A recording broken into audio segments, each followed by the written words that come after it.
Can you believe she's doing nothing, even though she's about to have a baby? What kind of parenting did you do? When I opened the front door, I saw my daughter Jessica and her husband, Thomas. He was frowning and complaining about dust under the table and a dirty bathroom floor. He seemed to think Jessica not cleaning meant I failed as a parent. It's hard for her to bend down with her big belly. If he cares so much, why doesn't he clean it himself? Before I could respond, Thomas reached for the door. I can't deal with someone who can't keep a house clean. I'm leaving her, he said.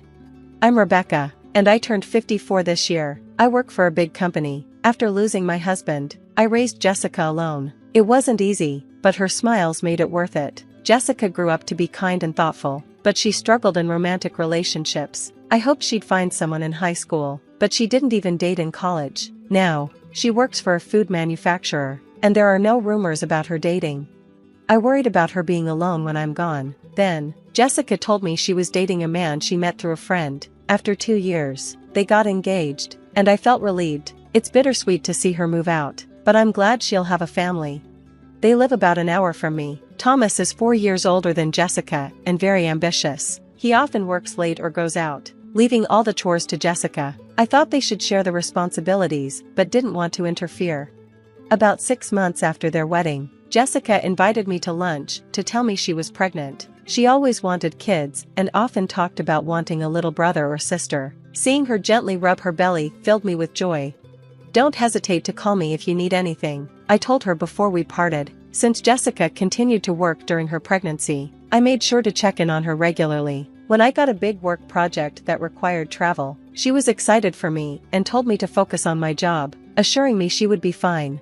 I asked Thomas several times to look after Jessica while I focused on my work. By now, Jessica should be close to her final month of pregnancy since my project was winding down. I called to discuss plans for after the baby arrives, but to my surprise, Thomas answered the phone. Hey, Rebecca, good timing. Jessica's pretty useless and in the way, so I'm bringing her over to your place. What do you mean? I asked, but he hung up before I could get an answer. An hour later, my doorbell rang. When I opened the door, I found a disheveled Jessica standing next to Thomas. I was shocked at how much she had changed. She couldn't even muster a smile. Dark circles were under her eyes, and her hair, nails, and skin looked dry. She looked nothing like a woman in her 20s. Her fingers were cracked and bleeding, and her expression was dark, her gaze unfocused. How could she have deteriorated so much in just a few months? I let them in and had them sit on the couch. Since Jessica was too worn out to speak, I turned to Thomas for an explanation. Thomas, why is Jessica like this? Without any shame, he replied, Wait, are you blaming me? She slowed down because of her big belly. You know, housework is a woman's job. She even lied about feeling sick to avoid it. I couldn't believe what I was hearing. You're making a woman with morning sickness do all the chores? Morning sickness isn't a disease. She even asked me for help with chores while I've been working all day. She's not in the way. You are. Please take care of her until she gives birth. That's when I realized Thomas had no understanding of pregnancy or fatherhood. I couldn't leave my precious daughter in his care. Fine, I'll take her in. I can't trust you to care for her. When I told Thomas this, he just shrugged. If your daughter is such a mess, it's because you failed to raise her properly. With no father around, she doesn't even know how to treat her husband. I'm the one suffering here. Once the baby is born, come pick it up. Meanwhile, please re-educate your daughter. Before he left, Thomas said he wanted me to fix my daughter's upbringing by the time the baby comes. Then he just walked away, leaving Jessica behind. The nerve of that man. I deeply regret letting Jessica marry Thomas. She sat there looking down, like a doll. I knew I needed to help her feel secure, so I went to the fridge, poured some milk into Jessica's favorite cup with a bit of sugar, and warmed it up in the microwave. Be careful, it's hot, I told her as I handed it over. When she took a sip, Jessica suddenly broke into tears. I sat next to her, rubbed her back, and listened to her story. Thomas was very ambitious and kept going to work parties even after Jessica became pregnant. He would leave her alone when she needed help and demanded that she do housework even when she was feeling sick. Get up, you've been lounging around, you haven't done the dishes or laundry, he'd say. Sometimes, he would even bring home colleagues after a night of drinking and make her cook and clean for them. I clenched my fists in anger at how my pregnant daughter was being treated like a servant. Jessica told me she didn't want to hurt my career, so she put up with it. She even asked doctors to explain her pregnancy symptoms to Thomas, but it didn't help. Her in-laws lived far away and could only be reached by flight, so she couldn't rely on them either. Jessica had always put others before herself. I hugged her and said, "From now on, it's okay to prioritize yourself, Jessica. If you're struggling, don't hesitate to ask for help. I'm sorry for not realizing this sooner." I gently stroked her head. "Mom, thank you," she said, and then she cried like a child. A few days after Jessica came to stay with me, her emotional state became worse as her due date approached. When I came home from work, the house was always clean. Even when I told her to rest, Jessica would still do chores, trying to lift heavy mattresses or change burnt-out light bulbs. Sometimes, she tried to pack her bags to go home, scared of her husband's anger. I thought she might need counseling, so I went to our neighbor, who used to be a therapist, and asked for a recommendation. "Lisa, do you have a moment? I need to talk about my daughter." Lisa welcomed me into her home and listened to my story. I shared Jessica's situation, and she and her husband, Kevin, recommended a good clinic. Jessica had also been feeling off, so she started visiting the hospital. Lisa and Kevin were concerned about Jessica, so while I was at work, Lisa would check in on her. Thankfully, Jessica started to recover and smiled more like she used to as her due date approached. I took Jessica to the hospital as her contractions started. I rubbed her back and wiped her sweat, encouraging her through the pain. As the contractions became closer together, I watched Jessica walk into the delivery room and sat in a chair, feeling restless and eager. Finally, I heard the baby's cries. A nurse came out to tell me that both mother and child were healthy, which was a relief. When I went to see them, Jessica was holding our sleeping baby in her arms. I felt angry at Thomas, but still told him that they had welcomed a healthy baby girl. As he entered the hospital room and saw his newborn, Thomas blurted out, "Yuck. Babies look like monkeys. They're not cute at all. Jessica, you're not even wearing makeup and just lying in bed. You're so lazy, put some effort into how you look. You're a woman." Before I could respond, the nurses and doctors who heard him lost their tempers. They surrounded Thomas and shouted, "Are you even a husband? Your wife just gave birth, risking her life. She's exhausted. Can't you say something nice?" But Thomas, visibly irritated, shot back, "Shut up. My mom worked right after giving birth. This is clearly laziness." I was shocked. I had never heard of a woman working immediately after childbirth, and it made sense that he wouldn't know since he had never shown interest in pregnancy or childbirth. Thomas stormed out and didn't even show up when Jessica was discharged. I was worried about sending her back to him, so I told Jessica she could stay with me. But she insisted on going home, saying it wouldn't be fair for the child to grow up without a father. Reluctantly, I called Thomas to see if he would pick them up. He replied, "I'm busy with work, so please take care of things there. I don't want to lose sleep because of a crying baby," and hung up right after that. I brought Jessica home, suggesting she stay until she got used to being a parent. Thomas hadn't bought any baby essentials, so we went shopping to create a nurturing environment. He hadn't even thought about a name for the baby because he was too focused on work, so Jessica and I chose one together. We named her Sarah. Our neighbors, Lisa and her husband, knew about the situation and helped with childcare, so Sarah grew up well. About 3 months after Sarah's birth, Thomas showed up unannounced to pick up Jessica and Sarah. "Hey. I'm here to pick you up. Hurry up. You're always so slow," Thomas yelled from the front door. By this time, Jessica's emotional instability after childbirth had settled, and she fully understood how terrible Thomas was. She had made up her mind to divorce him and had no intention of going back. From behind the door, Jessica said, "I won't be controlled by you anymore. I'm not coming back home. I'll mail you the divorce papers, so sign them." Thomas yelled back, "Are you kidding me? In today's world, a man with a wife and kids is more likely to succeed. What's the point of being married to you if we divorce? I'm never getting divorced." My daughter was furious, realizing her husband had married her and had a child just for his own career advancement. Before I could yell back at him, the door next door opened. Our neighbors, Lisa and her husband Kevin, stepped out, having heard Thomas's loud voice. When Thomas glanced at Lisa, his expression changed. Kevin, who was Thomas's supervisor, approached with a surprised look. "So, you're Jessica's husband? I can't believe a terrible man like you, who neglected his child for 3 months, is the one who married her. You lack empathy, and I can't trust my team to someone like you. I'll let the CEO know about this." "Consider your promotion cancelled," Kevin said sternly to Thomas. "Please, Kevin, reconsider," Thomas pleaded, clinging to him with tears in his eyes. Kevin cut him off, saying, "You have nothing more to say to me. You only ever cared about your work." Defeated, Thomas dropped to his knees. Kevin was known in the neighborhood and at work as a family man who couldn't tolerate Thomas treating his family like tools. Apparently, Thomas had been putting on a good face at work just to get a promotion.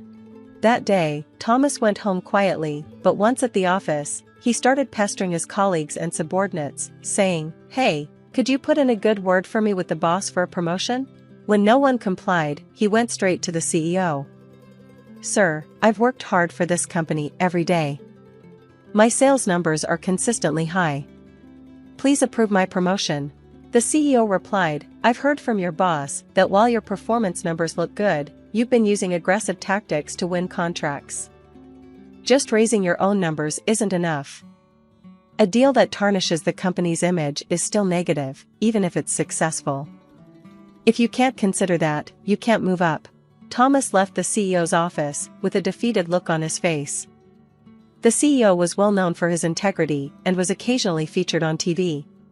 The CEO based his judgment on more than just the reports.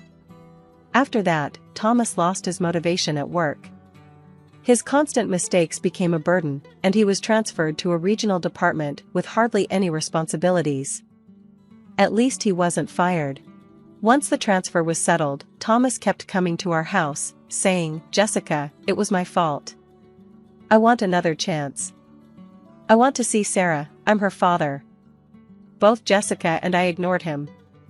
But when he became too persistent, Kevin warned him that he would report him to the CEO, which would get him fired. After that, we didn't see him anymore. It seemed his feelings for Jessica were shallow. When Kevin learned that Jessica was having trouble getting her divorce finalized, he referred her to a top-notch attorney. The divorce went smoothly, and Jessica was even able to claim compensation for emotional distress. After the divorce, Thomas moved to a rural area and seemed to be living a quiet, lonely life. Kevin told me that the last time Thomas came into the office, he looked unrecognizable. His shirt and suit were wrinkled, he had grown a beard, and he had lost a lot of weight. In the small town where Thomas moved, it's not easy to visit a dry cleaner or convenience store without a car. Whether he's trying to save gas or just can't be bothered, he might be struggling. Since he never helped with housework, he probably doesn't know how to take care of himself. He should regret how he treated Jessica like a servant when he was there all alone. Maybe Thomas feels like he has lost everything since the divorce and losing custody of Sarah. He even started to forget the child support payments he promised to make. When Jessica called to remind him, he would tell her how hard his life was, almost in tears. I advised Jessica to inform her lawyer, and as soon as she requested child support through legal channels, it got paid. So far, we haven't heard anything from Thomas about wanting to see Sarah. If Sarah wants to reach out to him, we will, but Jessica and I agreed that we would pour lots of love into raising her into a fine adult, even without a father around.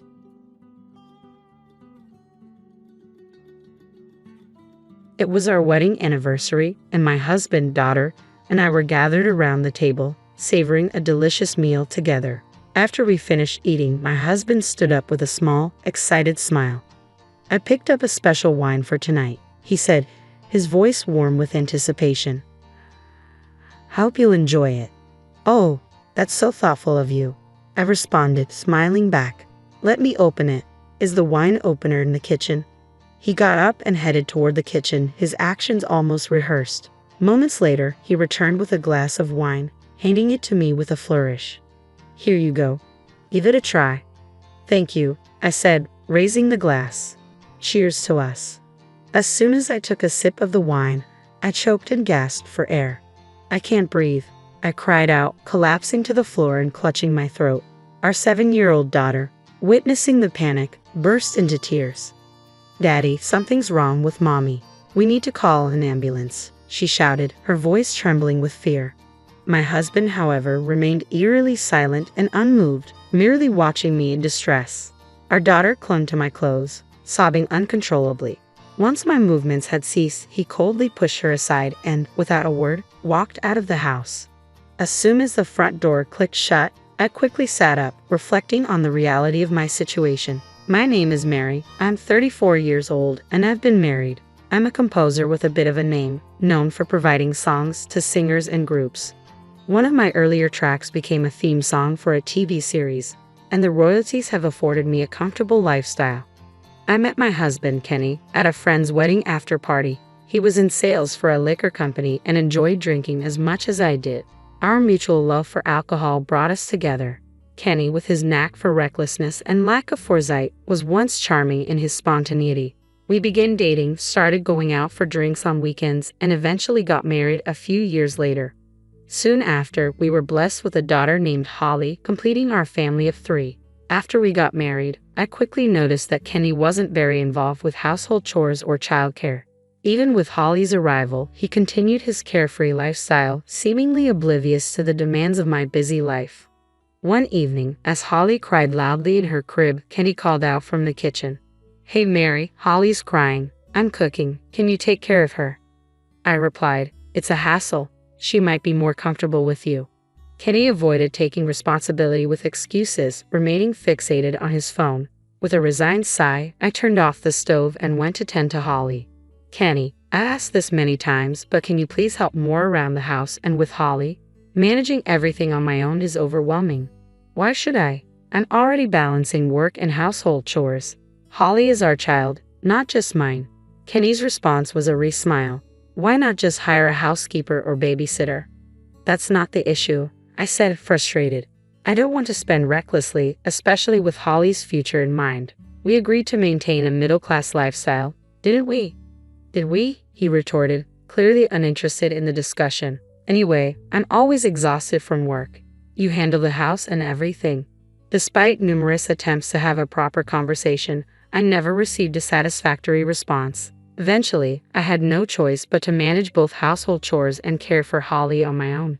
As the years passed, Holly grew quickly, and before we knew it, she was 5 years old and about to start elementary school. To celebrate this milestone, my in-laws planned a dinner party. Their home is about an hour's drive away, and we've always enjoyed a good relationship with them. My father-in-law is a strict man who values honesty but has always been kind to me, while my mother-in-law is relaxed and charming.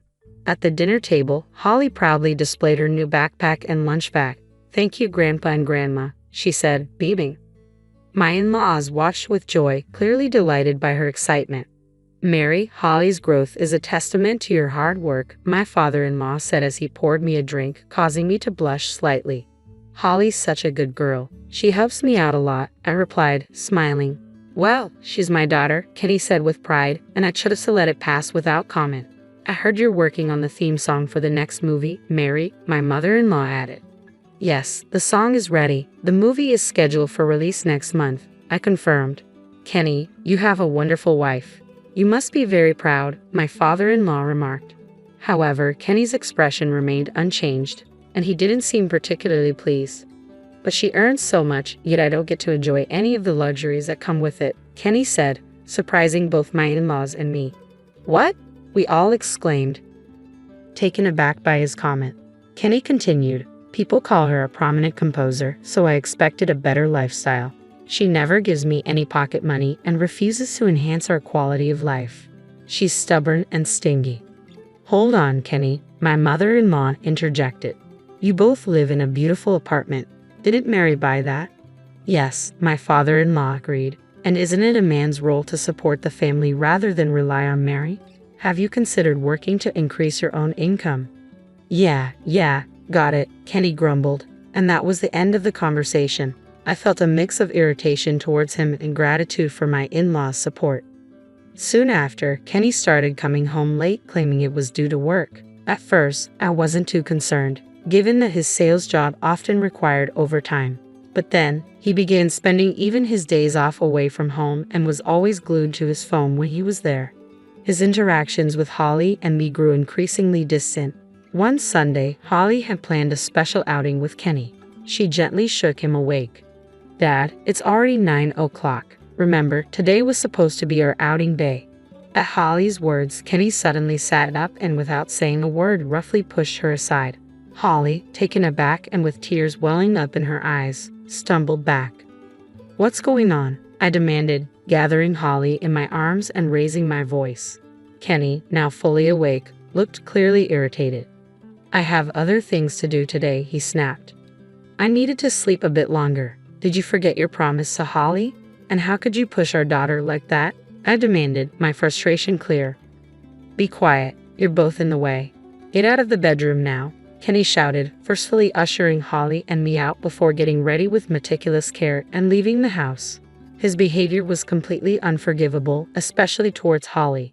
As I comforted Holly, my doubts about Kenny deepened. A month later, one evening after a particularly exhausting day at work, I collapsed into bed after tucking Holly in. In the middle of the night, feeling thirsty, I went to the kitchen for a drink. As I stood there, I heard Kenny's cheerful voice coming from the living room. It sounded like he was on a call with someone. I strained to hear what Kenny was saying, my curiosity piqued. Suddenly, a phrase that stopped me in my tracks reached my ears. "Beth, you're the only one I love." I was stunned. This was clearly a conversation with another woman. Infidelity. Just as I was about to confront him, I overheard another disturbing statement. "Also, start the plan for the wedding anniversary in 3 days. Everything will go as planned." Kenny continued discussing the details of this plan over the phone. I was chilled by the implications. What's going on? Kenny is not only cheating but also scheming something with her. I quickly slipped my recording phone back into my pocket and retreated to the bedroom without being noticed. When Kenny returned later, he fell into a deep sleep beside me, but I couldn't close my eyes at all. The next morning, after Kenny left for work, I took some time to collect my thoughts in our room. Initially overwhelmed by sadness, my feelings quickly shifted to anger. "I know this myself," I resolved. I went to an electronics store and purchased security cameras, installing them throughout the house. 3 days later, on our wedding anniversary, Kenny had been unusually affectionate since he woke up. "Mary, today is a special day," he said warmly. "Yes, it is," I replied. "I'm glad you remembered," he said, smiling. "Of course I remembered," Kenny said with a smile. "I know I've been coming home late from work lately, and I'm sorry about that, but today, I'll be home early. Let's celebrate our wedding anniversary." "I'm looking forward to it," I replied. "I've prepared a special meal." "Mary, I truly love you," he added. Feigning ignorance, I simply nodded as Kenny headed off to work. Once he was gone, I calmly continued my preparations. At around 6 p.m., Kenny returned home. I had arranged a lavish dinner and was ready to greet him. "How was your day, Kenny?" I asked. "Dad, you came home early today?" Holly exclaimed. Holly was thrilled to see Kenny home earlier than usual, her excitement evident. Watching her joy while knowing what was to come weighed heavily on my heart. I felt a pang of sorrow as I looked at her. "I'm sorry, Holly," I whispered. Kenny looked around the table, taking in the feast I had prepared. "Wow, this looks amazing. Shall we dig in?" The three of us gathered around the table and enjoyed the meal together. As we finished, Kenny reached for something he had set aside. "I bought a special wine for our anniversary. I think you'll really like it." "Thank you. That's very thoughtful of you. I'll go ahead and open it. Is the wine opener in the kitchen?" He spoke in a rehearsed tone as if reading from a script and headed to the kitchen. Moments later, he returned, pouring the wine into my glass. "Here, give it a try." "Thank you." "Cheers," I said, trying to remain composed. As soon as I took a sip, a wave of distress hit me. "I can't breathe," I gasped, clutching my throat and collapsing. Our 5-year-old daughter, horrified, cried out, "Daddy, something's wrong with Mommy. Call an ambulance." Kenny remained silent, watching me in agony while our daughter, her face streaked with tears, desperately tugged at his clothes. When I finally stopped moving, Kenny pushed our daughter aside and left without a word. As soon as I heard the front door slam, I quickly got up. I had anticipated this outcome. Holly, seeing my calmness, looked stunned, her face streaked with tears and snot. I held her gently. "I'm so sorry, Holly. It was a terrible prank, a really cruel one. I never meant to frighten you. A prank. I thought I lost you, she sobbed, clinging to me. In the shadows, a group of onlookers watched with bewildered expressions. Kenny came home late that night. Is Holly asleep already? Kenny asked as he walked in, his voice tinged with annoyance. I remained hidden in the darkened living room. Welcome back, Kenny, I said, flipping on the light. His face went pale, clearly shocked by my sudden appearance.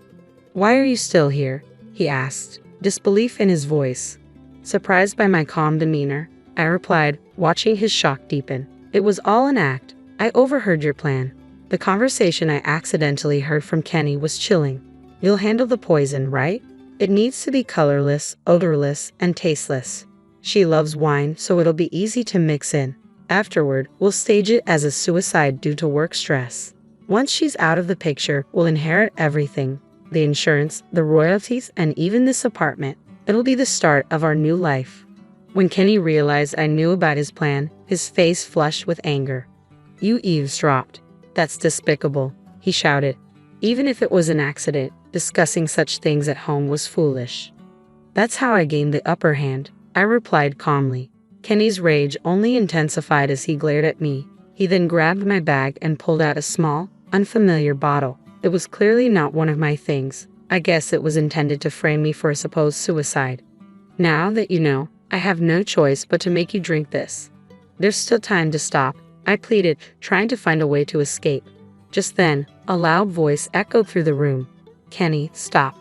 Dad. Both my in-laws appeared in the doorway, their expressions stern. Why are you two here? Kenny demanded, bewildered. We've been here since this evening at Mary's request, my father-in-law explained, pointing to a surveillance camera mounted in the corner. We were monitoring the feed from another room. We saw everything from when you poured the contents of that bottle into a glass to when you hid it in Mary's bag. Kenny's face went pale as he realized the camera had captured his every move and that my in-laws had been watching the footage in real time. Staring at the camera, he looked utterly stunned. That's not all. I recorded the entire conversation, I said, pulling out my phone and playing the audio. The incriminating evidence made my in-laws wince and Kenny's face drained of color. With this recording, the camera footage, and the remaining wine as evidence, it will be easy to report you to the police. Kenny immediately dropped to his knees in front of his parents. Dad, Mom, please help me. I don't want to be labeled a criminal. You don't want your son to be arrested, do you? You idiot, my father-in-law said coldly, delivering a sharp blow to Kenny's face that sent him sprawling. My mother-in-law looked on with clear disdain. It's not just what you did to Mary. You didn't even consider Holly, my father-in-law said, his voice full of condemnation. You made her cry, and I can't forgive you for that. I can't even think of you as our son. We've already reported you to the police. They should be here soon. Accept your fate, my father-in-law added. Seeing that he was abandoned, a tearful Kenny stumbled toward me. Don't come any closer, I said firmly. Mary, please forgive me, Kenny pleaded. If you don't press charges, I won't be arrested. I only love you. Let's start over as a family with Holly. Do you really expect me to believe that after everything you've done, after trying to take my life? There's no way I can ever forgive you. I'm so sorry. Please help me. You and your mistress both, Kenny begged. I will never forgive you. Accept your punishment. Before he could say more, the sound of approaching police sirens grew louder. After the incident, Kenny and his mistress were convicted in court and sentenced to prison. Kenny and I finalized our divorce through our lawyers. His parents provided me with a substantial sum as compensation for the distress their son had caused. It turned out that Kenny's mistress, a university student studying pharmacology, had used her access to steal a poison from the university, intending to use her knowledge to harm me. I also sought compensation from her, which her parents promptly paid. I have no intention of ever forgiving her. While Kenny is serving his prison sentence, neither I nor his parents have visited him. They've made it clear they'll support him once he's released on parole, arranging for him to settle and work far from here. I sincerely hope Kenny never crosses paths with me or our daughter, Holly, again. Holly and I have moved to a quiet, peaceful place. I told her, your dad is working far away now. When she replied, he doesn't have to come back, I couldn't help but smile, though it was tinged with bitterness. From now on, I'm focused on leading a calm and positive life, cherishing the future we're building together. "Are you properly washing the sheets, Kate?" my father-in-law remarked as he lay on them. The thought of this becoming a regular occurrence sent a shiver down my spine. If we had lived together, such bizarre moments could have become part of my daily life. Just imagining it fills me with unease. A new chapter in my life began with a divorce, driven by irreconcilable differences over living arrangements. My name is Kate, and I experienced divorce at the age of 60. Yet, despite what others might think about aging, I believe that at 60, my journey through life is far from over. I've even taken on the challenge of learning how to use a computer, a skill that once seemed beyond me. By teaching myself through books, I refuse to let age hold me back from embracing new challenges. It's not that I'm trying to compete with the younger generation. Rather, I still see myself as young at heart. Life has thrown its share of challenges my way. The trouble began after my husband, Tom, and I finally paid off our mortgage, a decade after purchasing our home. We were in our late 20s when we bought the house, and as we neared the end of the loan, Tom started to bring up an old topic. "What do you think about living together?" he asked. "Living together? What do you mean by that?" I replied, though I already knew. "I mean with my parents," he said. This was a conversation we had before, and my feelings hadn't changed. "Tom, I think it would be difficult. Your mother and I don't get along very well. If we live together, it will just make things worse for both of us. I'm happy with how things are now. We won't know how it'll turn out unless we try," he insisted. "Once we start living together, we can't just stop. You never want to try anything new."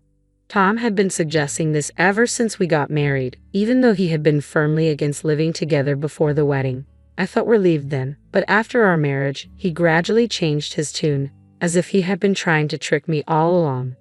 I later found out that his mother, Jane, had been pleading with him, saying, "I'm worried about the future.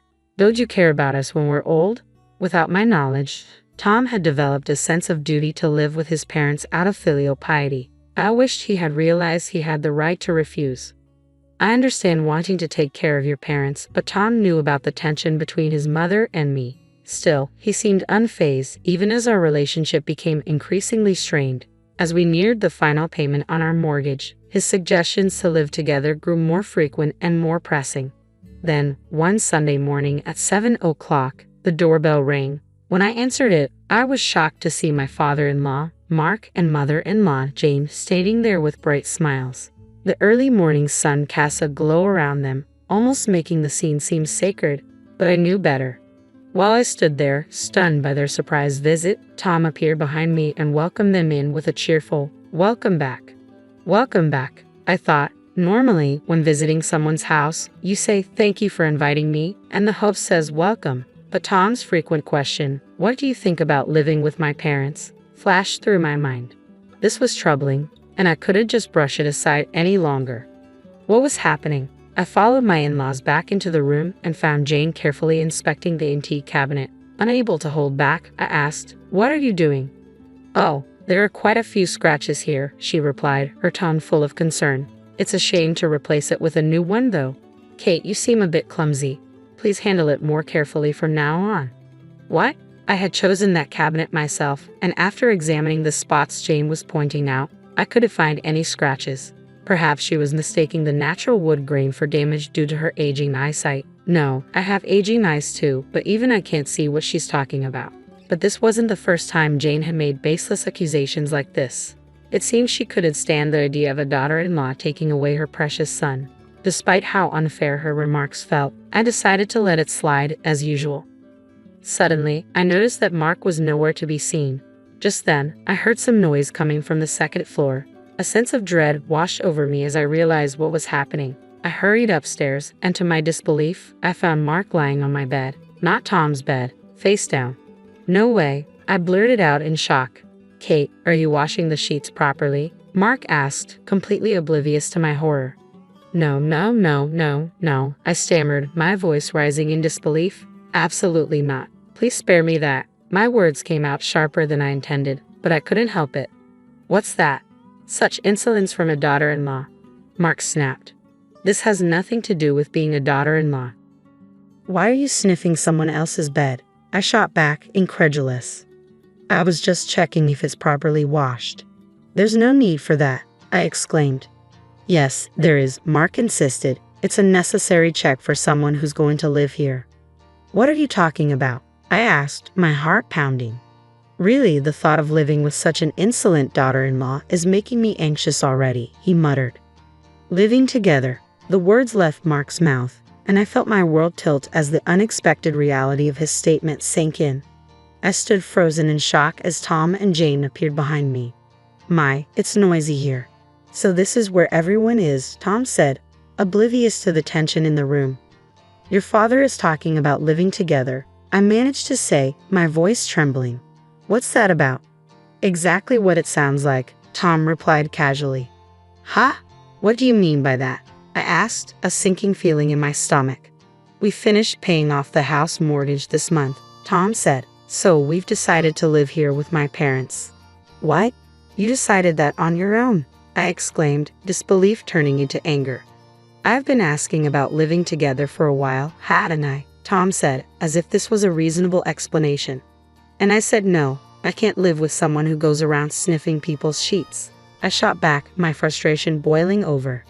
Did you say that in response to what Mark said? Tom asked, his expression showing confusion. I clenched my fists tightly, trying to keep my emotions in check. Well, don't worry about it, Jane chimed in, her voice sickeningly sweet. Now that the mortgage is paid off, your role is over. She smiled brightly, as if she'd just announced something wonderful. What? I retorted, unable to believe what I was hearing. That's right, Mark added with a scoff, waving me away dismissively. You're no longer needed. You can get out. I felt a cold realization wash over me. So that's how it was. For years, I had been nothing more than a means to an end for my in-laws, a wallet to help pay off the mortgage. Jane had been watching our lives closely, biding her time, never giving up on her dream of living together. Now that the mortgage was fully paid, she believed she could have her beloved son back, and I could be discarded like yesterday's news. Fury bubbled up inside me as the full extent of their manipulation became clear. Certainly, I bore some responsibility for letting things get to this point, but this house was important to me too. There was no reason for me to be subjected to so much distress. But then, in a flash of inspiration, I remembered something, a fact that suddenly wiped away my despair and irritation. All right then, that's fine, I said calmly, surprising even myself. Tom's eyes widened in shock at my unexpectedly smooth response. He had clearly never imagined that I would agree so easily. Perhaps Tom thought I would beg to stay or reconsider, but I was resolute. Up until the moment I left the house, he kept suggesting, won't you reconsider? But I stood my ground. Ultimately, we divorced amicably. A month after the divorce, while I was enjoying the freedom of living in a hotel, having lost my place to live, I received a message from Jane, my former mother-in-law. She insisted on meeting me. Although I found it bothersome, I agreed, slightly hopeful as I had an inkling of what it might be about. When I arrived at the cafe where we had agreed to meet, I found Jane and the rest of the family, including Tom, sitting with gloomy expressions. As soon as she saw me, Jane's eyes welled up with tears. Kate, thank you for coming, she said, her voice shaky. What brings everyone together? Is there something you need from me? I asked, curious but wary. Actually, we received the notice of the division of assets from you yesterday, Jane began. Well, yes, it's only natural to proceed with the division of assets since we're divorced, right? I replied, maintaining a neutral tone. Yes, but the situation has changed a bit from before, she continued, looking even more despondent. How so? I asked, sensing that something more was at play. My question seemed to dishearten them even further. Tom's company went under, Jane finally admitted. I clapped my hands together with a smile. I saw that coming. It was only a matter of time. What do you mean by a matter of time? Jane asked, her voice tinged with disbelief. In recent years, Tom's salary had been decreasing, and there were signs like delayed payments last month. Those are typical precursors to a company's bankruptcy. How could you not see it? I responded sharply. Jane, who should have had Tom's best interests at heart, asked angrily, why didn't you tell us earlier? Tom flinched in fear, clearly rattled by the conversation.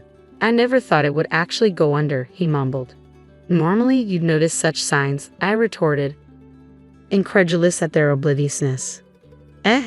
Tom stammered, surprised by my response. I immediately pressed, so you didn't gather us here just to say that Tom lost his job, did you? What's the real reason we're here? Everyone fell silent, momentarily lost for words. Finally, Tom spoke up. The truth is, our house burned down. It was caused by my father's smoking. We suffered a huge loss because we decided to live with my parents. Stunned, I took a moment to process the gravity of their situation. I couldn't help but laugh out loud. I had indeed anticipated Tom losing his job when I decided to divorce him. I was unwilling to continue supporting a self-centered, jobless husband. Moreover, if we had lived together, I would have likely struggled with the pensioner lifestyle of my in-laws and possibly the burden of their care. Divorce seemed like the best choice for me. However, I hadn't anticipated Mark burning down the house. This was turning into quite the story to tell. I'm sorry to hear that, but it really is a tough situation, I said, masking my amusement. Now that my parents have also lost their home, they have nowhere to live and don't know where to start, Tom explained. So, you've become both homeless and jobless, I remarked, unable to resist pointing out the irony. Please, stop saying it like that, Tom pleaded. I'm technically homeless too, since I'm living in a hotel at the moment, I continued, but I've bought a new house, so I'll be moving out of that status soon. What? The shock on their faces was priceless. Time to enjoy their reaction. Do you know the high-rise condominium near the station? I'll be starting my new life there soon. A high-rise condominium? The mention of it instantly changed their expressions. It seemed a high-rise was a symbol of luxury and aspiration for them. My choice to live there wasn't out of desire for prestige, but for a secure and convenient living environment after the divorce. I wasn't even interested in the view. I chose a lower floor to avoid the hassle of waiting for elevators. We'd like to live there too, Kate. Can you forget about the past and let us live with you? Jane asked, desperation in her voice. That would be great, Kate, please. Though I had half expected it, I couldn't hide my astonishment at their audacity, asking to live with their recently divorced former daughter-in-law. Could it be that Mark intends to bring calamity even to a high-rise condominium? I'd like to help, but I'm no longer necessary to you all, remember? I was just a wallet to you, I said, my words dripping with sarcasm. Actually, we've always highly valued your skills around the house, they claimed, backtracking quickly.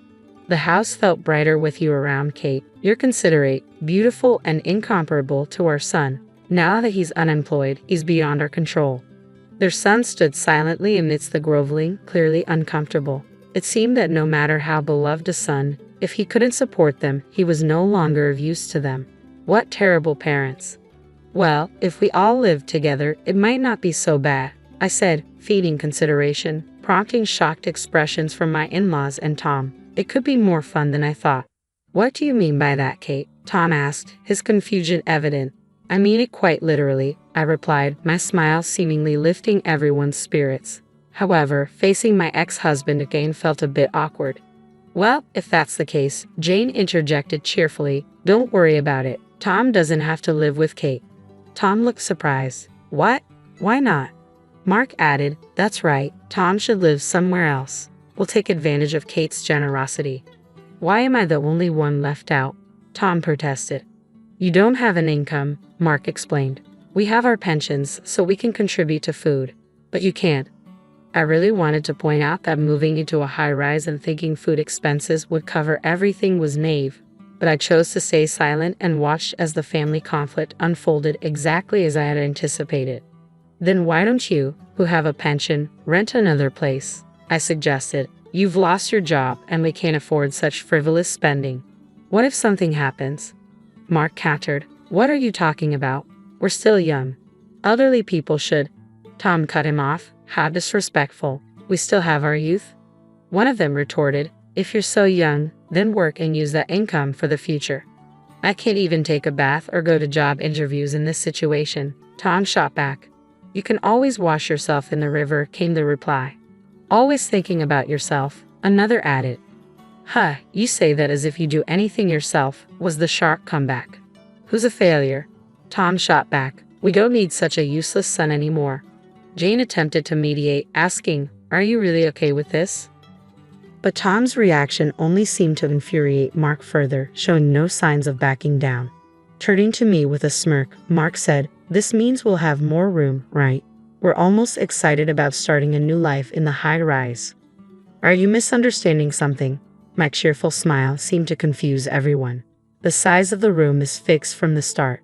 I have no intention of living with you. What do you mean, Kate? Jane asked, clearly frustrated.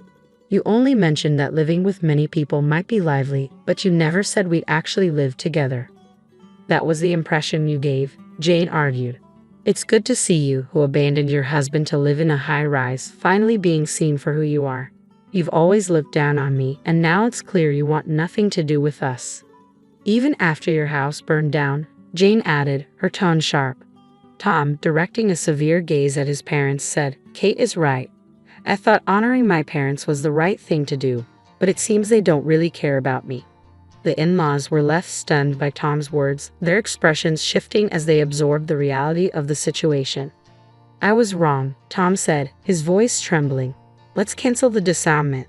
So, Dad, you just want to rely on your son again because you can't live with me, right? I asked, my tone dripping with sarcasm.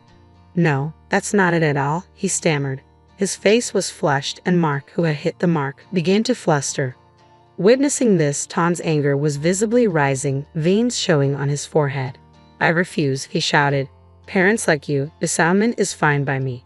The in-laws, now in a panic, pleaded with Tom to listen, but he wouldn't hear any of it. He turned to me and said, Thanks to you, I really want to start over. Really? Are you serious? I asked, incredulous. I am serious. You've done something that woke me up, Tom said. You still have feelings for me, but you.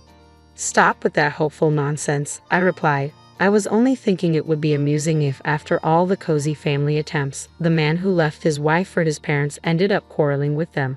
I've only seen you as a means for property division, Tom continued. Property division, I echoed. You still plan to claim that from me? In this situation? This situation. I couldn't care less, I said. Of course, I hurriedly signed the divorce papers because I wanted to leave, but I can still claim my fair share of the property division after the divorce. Be prepared. Wait, don't you really love me? Tom asked desperately. How can I love someone who has no place to live or a job? I said. That's only possible in a fantasy world. No way, this can't be happening, Tom exclaimed. Unable to win me back, Tom's anger erupted. He lashed out at his parents, blaming them for everything and starting a commotion. Before things could escalate further, I left the scene.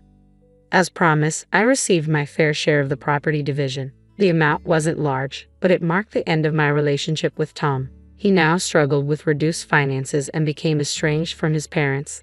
Living a challenging life, he tried day labor and spent nights in cheap lodgings or parks, leading a nomadic lifestyle. His age made it difficult for him to find stable work, and his parents, not attempting to mend their relationship with him, seemed to abandon him, relying on their pensions alone. Years passed, and Tom's parents remained a couple, solely concerned with themselves. On my end, I had investments I started before the divorce, allowing me to live relatively comfortably. Recently, I began attending a local class to deepen my programming skills. Though most of my classmates are children and students, I find the interaction refreshingly enjoyable. I feel as if I've gained many grandchildren, even though I don't have children of my own. A young girl named Livy, who showed an interest in knitting, has been learning from me during breaks. Soon, other children joined in, creating a warm, vibrant atmosphere. Despite various life experiences, I'm determined to continue living a fun and fulfilling life true to myself. On a frigid winter night, I was jolted awake by a call from my mother-in-law. Bring the wood for the fireplace to my room, she commanded.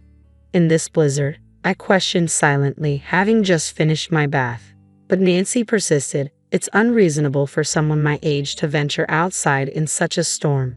As a daughter-in-law, you should act without needing instructions. How thoughtless of you. She continued to gripe on the phone, and while I had plenty of rebuttals, arguing seemed futile. After tucking my son into bed, I braved the snowy night and made my way to the storage shed alone. It's freezing out here, and I can't find the wood. Is it not in here? Just as doubt crept in, the shed was plunged into darkness. Startled, I rushed to the exit, only to find the door locked from the outside. Stuck. No way. Locked in.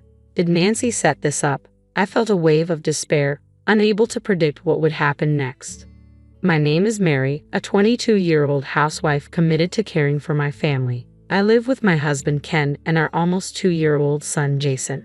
I lost my father to a traffic accident when I was young, leaving my mother to support our family on her own. Working at a construction company, she single-handedly provided for my sisters Meg and me. Despite the hardships, she never complained and always wore a smile. She truly was an extraordinary person. Inspired by my mother's strength, I resolved to start working immediately after middle school, even though teachers and friends encouraged me to pursue high school for a brighter future. My determination wavered during the final summer of middle school when my mother expressed her wish for me to continue my education. When she learned that I planned to skip high school, she cried, blaming herself. Seeing her cry for the second time since my father's funeral broke my heart. I couldn't bear to add to her sorrow, so I decided to attend high school after all. Despite this, I took on a part-time job during high school to help support my mother.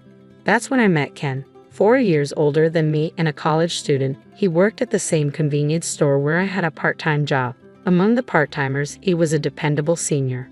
Despite my hectic schedule, juggling morning newspaper deliveries and store shifts after school, Ken would kindly assist me with my tasks. His kindness and reliability won me over, and I found myself falling for him. After he graduated and was preparing to leave the job, I confessed my feelings and we started dating.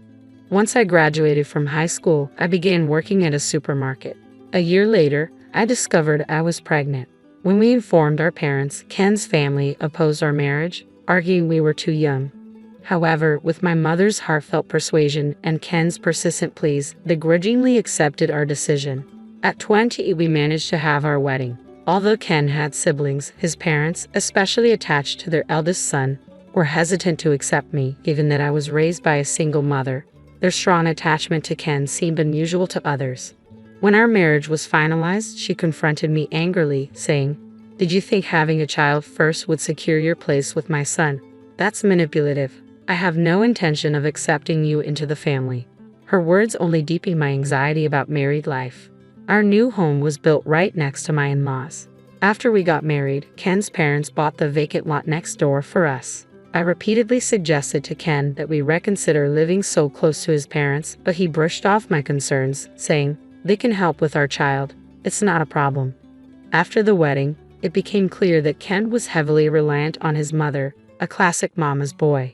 He remained indifferent even when his mother spoke harshly to me. When I was ill during my pregnancy and needed rest, Nancy criticized me, saying my son works hard, and you're just lying around all day, neglecting the housework. What do you plan to do about it? Frustrated, I confronted Ken, asking him to explain to Nancy that my doctor had advised me to rest. However, Ken sided with his mother, saying, "Are you implying my mother is wrong? She's right. You're just resting and not taking care of the housework." His response was a blow to my spirits. I had relied on him during our part-time jobs, but now I was growing increasingly concerned about our future. My anxiety only intensified. Then, on a day marked by a rare heavy snowfall, Ken was out late for a meeting.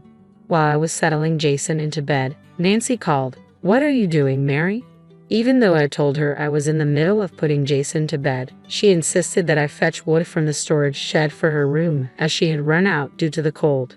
In this blizzard, I hesitated, especially since I had already bathed, but she pressed on. An old woman like me shouldn't have to brave such a snowy night. As a daughter-in-law, you should anticipate my needs without being told. How thoughtless of you. Although I had several objections, I didn't want to escalate the situation.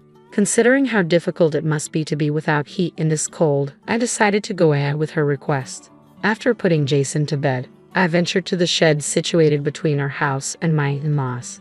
Amidst the snowy landscape, I unlocked the door with trembling hands, turned on the light, and stepped inside. As I searched the area Nancy had pointed out, I found no wood. "Is there really any wood here?" I muttered to myself, reaching for my phone. Suddenly, everything went dark. "What? This has to be a joke," I exclaimed, bewildered. I rushed to the exit, only to find it locked from the outside and immovable. "No way, I'm locked in. Did Nancy set this up?" I muttered to myself, feeling a sinking sense of dread. While I have faced harassment before, I never expected her to go this far. Outside, a rare snowstorm raged, and inside the shed, the cold was bone-chilling and potentially dangerous. I was also anxious about Jason being home alone. I tried calling Ken. "Hello." His voice was slurred, clearly indicating he was intoxicated. "Help, I'm locked in the shed," I pleaded, but Ken remained unmoved, scolding me. "You must have been careless to lock yourself in." "Just calm down," he said, shifting the blame onto me. His response only fueled my frustration, and I ended the call, snapping, "Fine, I won't rely on you. Whatever happens, I don't care." Realizing I had been wrong to depend on him, I resolved to find a way out on my own. As my eyes adjusted to the darkness, I noticed a small window at the back of the shed. I hurried over, only to find it barred and escape impossible. "I can't get out of here," I muttered in defeat, returning to the door. It was the only entrance and it wouldn't budge. Even in this desperate situation, I continued to search for a way to escape, knowing that my chances were growing slimmer. Shivering and exhausted, I pulled out my phone to call the police. As I fumbled with the screen, I heard voices outside. "It must be the neighbors," I whispered to myself and called out, "Help." After shouting several times, the elderly couple next door finally responded. "Are you okay?" they shouted from outside the shed. "I'm locked in and can't get out. Please help," I cried, on the verge of tears. They quickly unlocked the door, and upon seeing my tearful state, they realized something was seriously wrong. They offered, "Why don't you come stay with us for the night?" Grateful for their kindness, I decided to take Jason and spend the night in the warmth and safety of their home. The elderly couple revealed that my in-laws had a reputation in the neighborhood for mistreating their daughters-in-law, and that my sister-in-law had also been locked in and had a heated argument with them. Knowing this, they had been worried about me. I expressed my profound gratitude to them and, exhausted from the ordeal and the snow, slept deeply through the night without stirring. In the morning, I was startled by commotion outside. I quickly dressed, left Jason with the couple, and stepped outside to find a crowd gathered in front of my house with ambulances and police cars parked nearby. "What's going on?" I wondered anxiously as I made my way back home. Ken met me with an angry tone. "Where have you been, Mary?" I explained. "Last night, I got locked in the shed, and after getting help, I spent the night at the neighbor's house." However, Ken's anger didn't ease. He told me that Nancy had been found collapsed in the shed early that morning.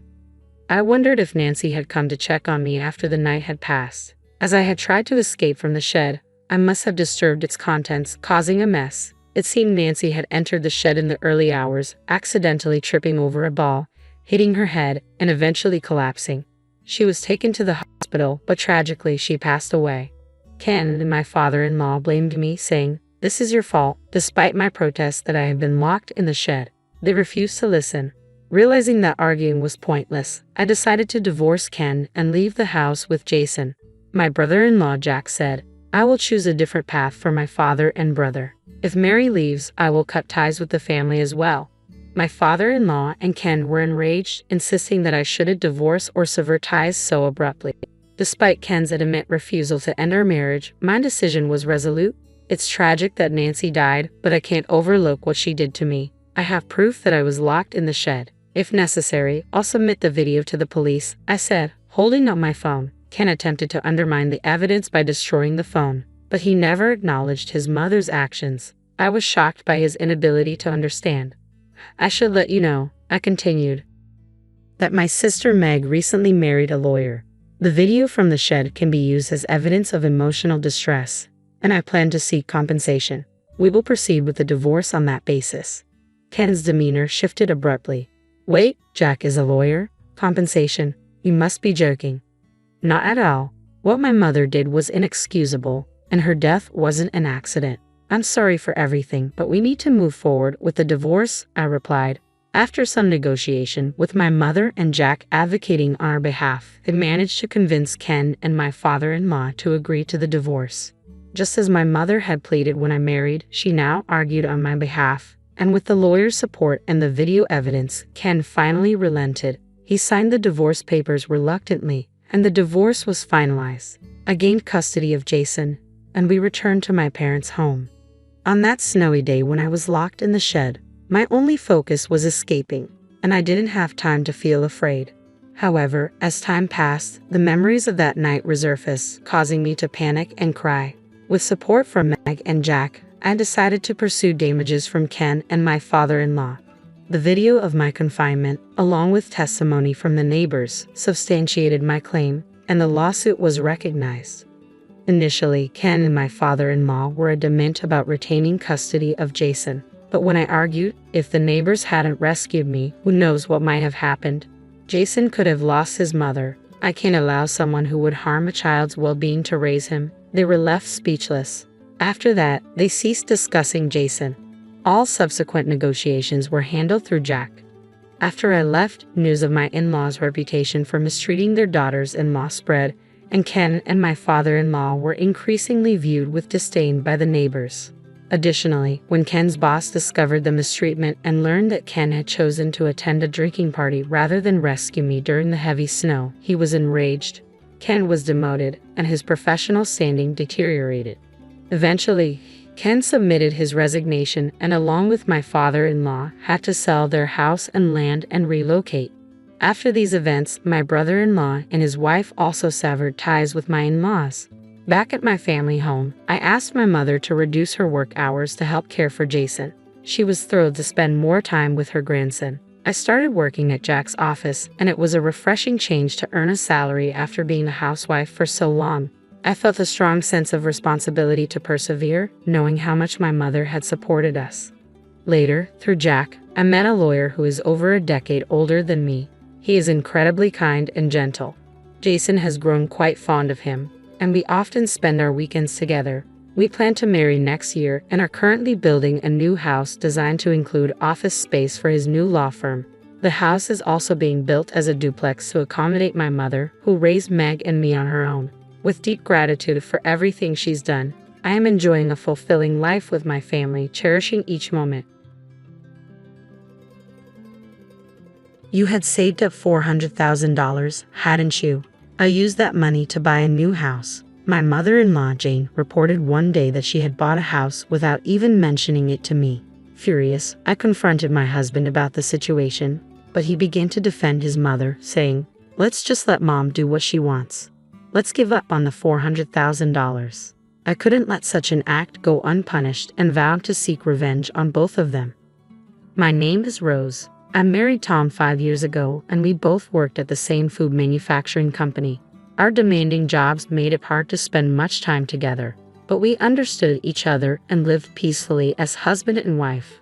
However, my relationship with my mother-in-law, Jane, was strained from the start. When I first met Tom's family to announce our marriage, Jane had said, "You're planning to quit your job and support Tom after marrying him, aren't you?" "No," I replied. "I intend to continue working after our marriage. Tom and I have discussed this, and he agrees with my decision to keep working." Isn't it normal for a bride to quit her job and support her husband at home after getting married? Jane continued, "When I married my late husband, I quit my job and spent my life as a housewife. I found the notion that a wife should quit her job outdated but couldn't express this to Jane. I could only respond with a tight-lipped smile. Is Tom really okay with you continuing to work? When he comes home tired from work and you're not there, it will increase his burden." "That's only your opinion, Mom," Tom said. "I'm fine with it. Please let Rose do as she pleases." Thanks to Tom stepping in and stopping his mother, we weren't subjected to any more snide remarks and left his parents' house without further incident. I thanked Tom for standing up for me. If you hadn't intervened, I might have faced more unpleasant comments. "My dad passed away, and since then, my mom has been raising me on her own," Tom said. "She probably just worries. Don't think too much about it." I felt fortunate to be married to such a thoughtful person. As we headed back to our apartment, I reflected on how peaceful our life together had been. However, one day, after 5 years of marriage, Tom suggested living with his mother. "Hey, we often leave the house empty because of work. How about moving in with my mom?" he proposed. "Honestly, I don't like that idea," I said. "Is that so? Sorry for bringing it up suddenly. Forget I mentioned it." I was taken aback by the suggestion but relieved when Tom quickly accepted my response. We did end up living together, which was a relief. A week later, after Tom's suggestion, I returned home from a long day at work around 9:00 p.m. I was exhausted and muttering to myself as I tried to unlock the door, only to find it already open. Tom usually contacts me when he gets home, but he must have forgotten today. Entering the house, I called out, "I'm home." "Oh, you finally come back," Jane said, appearing in the living room. "Tom hasn't come back yet. He gave me a spare key." "What? Tom had given a spare key to his mother without informing me. I was stunned and frozen in place. Jane continued, "Don't just stand there. Can you prepare dinner? I've been waiting for you to come back." Mom, haven't you eaten yet?" I asked, bewildered. "Yes," she replied, as if it was perfectly normal for her to enter my house uninvited and expect dinner. Her audacity was astonishing. I was reluctant to confront Jane directly, but I couldn't just ignore her. "Is that so? All right, I can only make something simple. Is that okay with you?" I said, noticing some ingredients were missing. It felt like the fridge was more empty than it had been when I checked yesterday. "Something easy is fine. Please hurry up. I'm hungry." "Please wait a moment. I'll prepare it right away," I responded, trying to accommodate her request. I quickly prepared a meal and served it to Jane. "Thank you. I'll eat now," she said. After taking a sip of the miso soup I made, Jane remarked, "What is this? It doesn't taste good." I was taken aback. Did she really just say my miso soup wasn't good? "It doesn't taste good. Didn't you hear me?" Jane's criticism was unmistakable. "It seems you can only make such meals because you're always busy with work," Jane continued. "You should quit your job and focus on the household." "But Tom says he likes the meals I cook," I countered. "That must be flattery. Can't you even understand that?" she snapped. It was clear she disapproved of my working after marriage. For the next hour, Jane continued to make snide remarks. "I'll be visiting often from now on, so make sure you take care of the house properly," she said before leaving in a seemingly good mood after airing her grievances. About 30 minutes later, Tom came home. "Hey, did you give a spare key to your mom?" I asked. "Oh, yeah, I did," Tom replied. I was surprised to see her suddenly at our place today. After making her dinner, she said it was bad. "Well, these things happen. Don't worry about it," Tom said casually. "What kind of attitude is that?" I protested. "She suddenly shows up, mocks the food I made, and you're telling me to just endure it. This all started because you gave her the spare key." Tom's temper flared. "If you had agreed to live with her, it would have been better. I'm tired. I'm going to sleep. I don't need dinner. Am I to blame? You were the one who agreed to this," I said, feeling heartbroken by his response. The next day and the day after, the situation didn't improve. "The room is messy and it doesn't look like you've cleaned properly. The laundry is all wrinkled and unsightly," Jane complained every time she visited. Her frequent visits and constant dissatisfaction were becoming unbearable. I might have been able to tolerate her remarks, but a week after she started visiting often, it felt like my patience was wearing thin. I noticed something strange. The food supplies were dwindling again, and the detergent we had stocked up on was also missing. Our apartment and my in-laws' house are only a 10-minute walk apart, and it was clear that the daily disappearance of food and household items was abnormal. I didn't want to jump to conclusions, but it seemed Jane might be taking them without permission. One day, when she came over, I decided to confront her, hoping it was just a misunderstanding. "Mom, you haven't been taking our food and household items without asking, have you?" Jane admitted it without hesitation. "Oh, you found out, have you? It's not a problem for me to take things from my son's house. You're not home because of work, and it would be a waste if the food went bad." I was taken aback by her nonchalant attitude. How could she be so calm and unapologetic? I thought, indeed, it was Tom's house too, but that didn't justify her actions. "Speaking of which," Jane continued, "I should mention that you saved up $400,000, didn't you? I used that money to buy a new house." "What are you talking about?" I asked, confused. "There's no need to pretend you don't know. You had it saved in a bank book, right?" I was surprised by how much was in it when I opened it. I could hardly believe what I was hearing. She used $400,000 of my savings to buy a house without anyone's permission, but you shouldn't have been able to withdraw the money with just the bank book. How did you get the PIN? "Oh, you had the PIN written on a note inside the bank book, didn't you?" Jane said with a smirk. "I found it quite easily. I guess I should thank you for making it so accessible." I had let my guard down, thinking no one would look into my bank book. Indeed, I had put a note inside to remember the PIN. I was looking for a better living environment, and this worked out perfectly, Jane said, laughing as she left my house. Her actions were unforgivable. Using someone else's money without permission was beyond reprehensible. I told Tom about how his mother used my money to buy a house, but his response was infuriating. He acted as if it were none of his concern and said, "Let Mom do what she wants." Just forget about the $400,000. His dismissive attitude was the last straw. My patience with both him and Jane had worn thin, and I couldn't tolerate any more of their behavior. I decided it was time for some revenge. The next day, I invited Jane over to our house under the pretense of discussing the situation. Before she arrived, I discreetly activated the voice recorder on my mobile phone to gather evidence.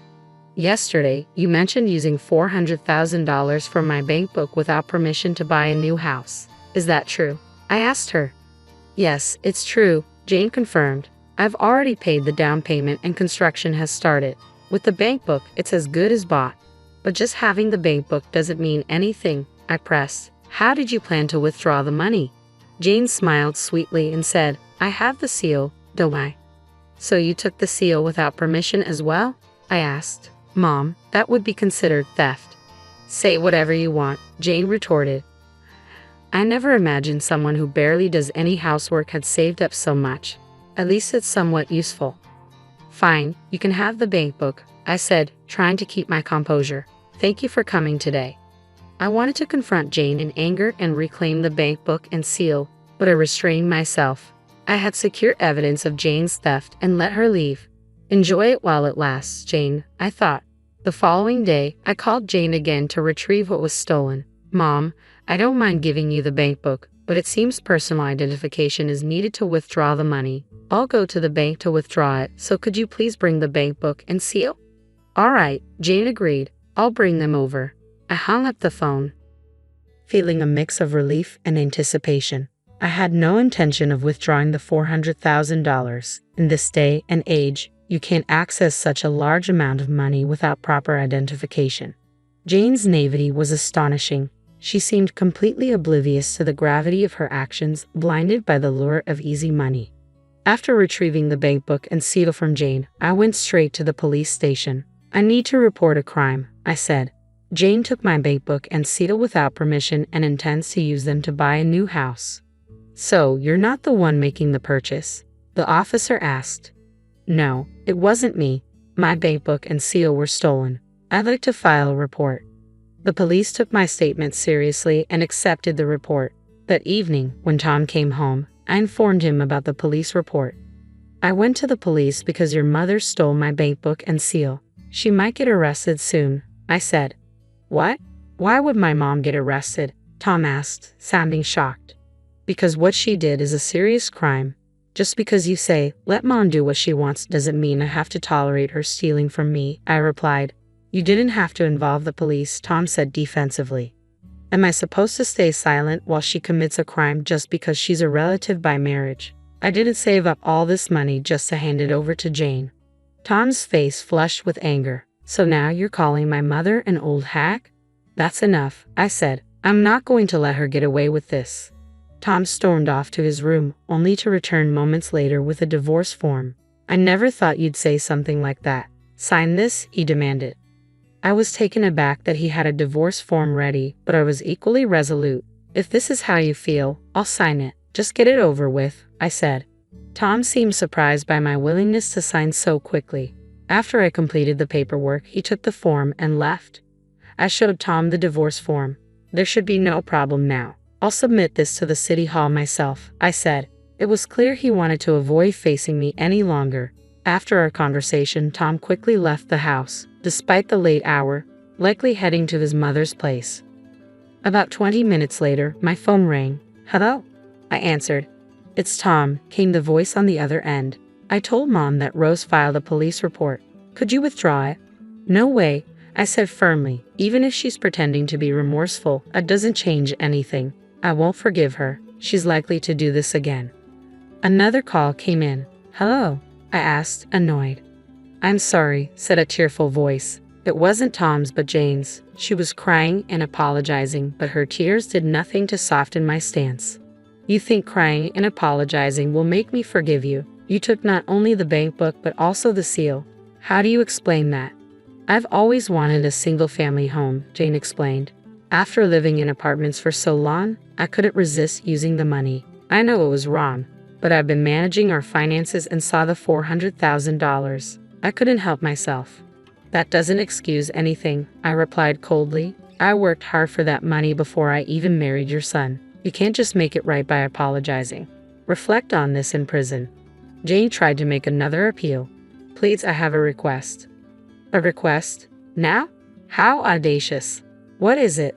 "I've already paid a $100,000 down payment for my savings, and I can't stop the construction. Could you lend me the $400,000, promising to repay it without fail?" "Are you delusional?" I responded. "There's no way I'm lending you anything. I can't trust someone who steals not just a bank book but also food and household items to repay me." "What should I do then?" Jane asked, desperation evident in her voice. "That's your problem to figure out. I'm not responsible for cleaning up your mess.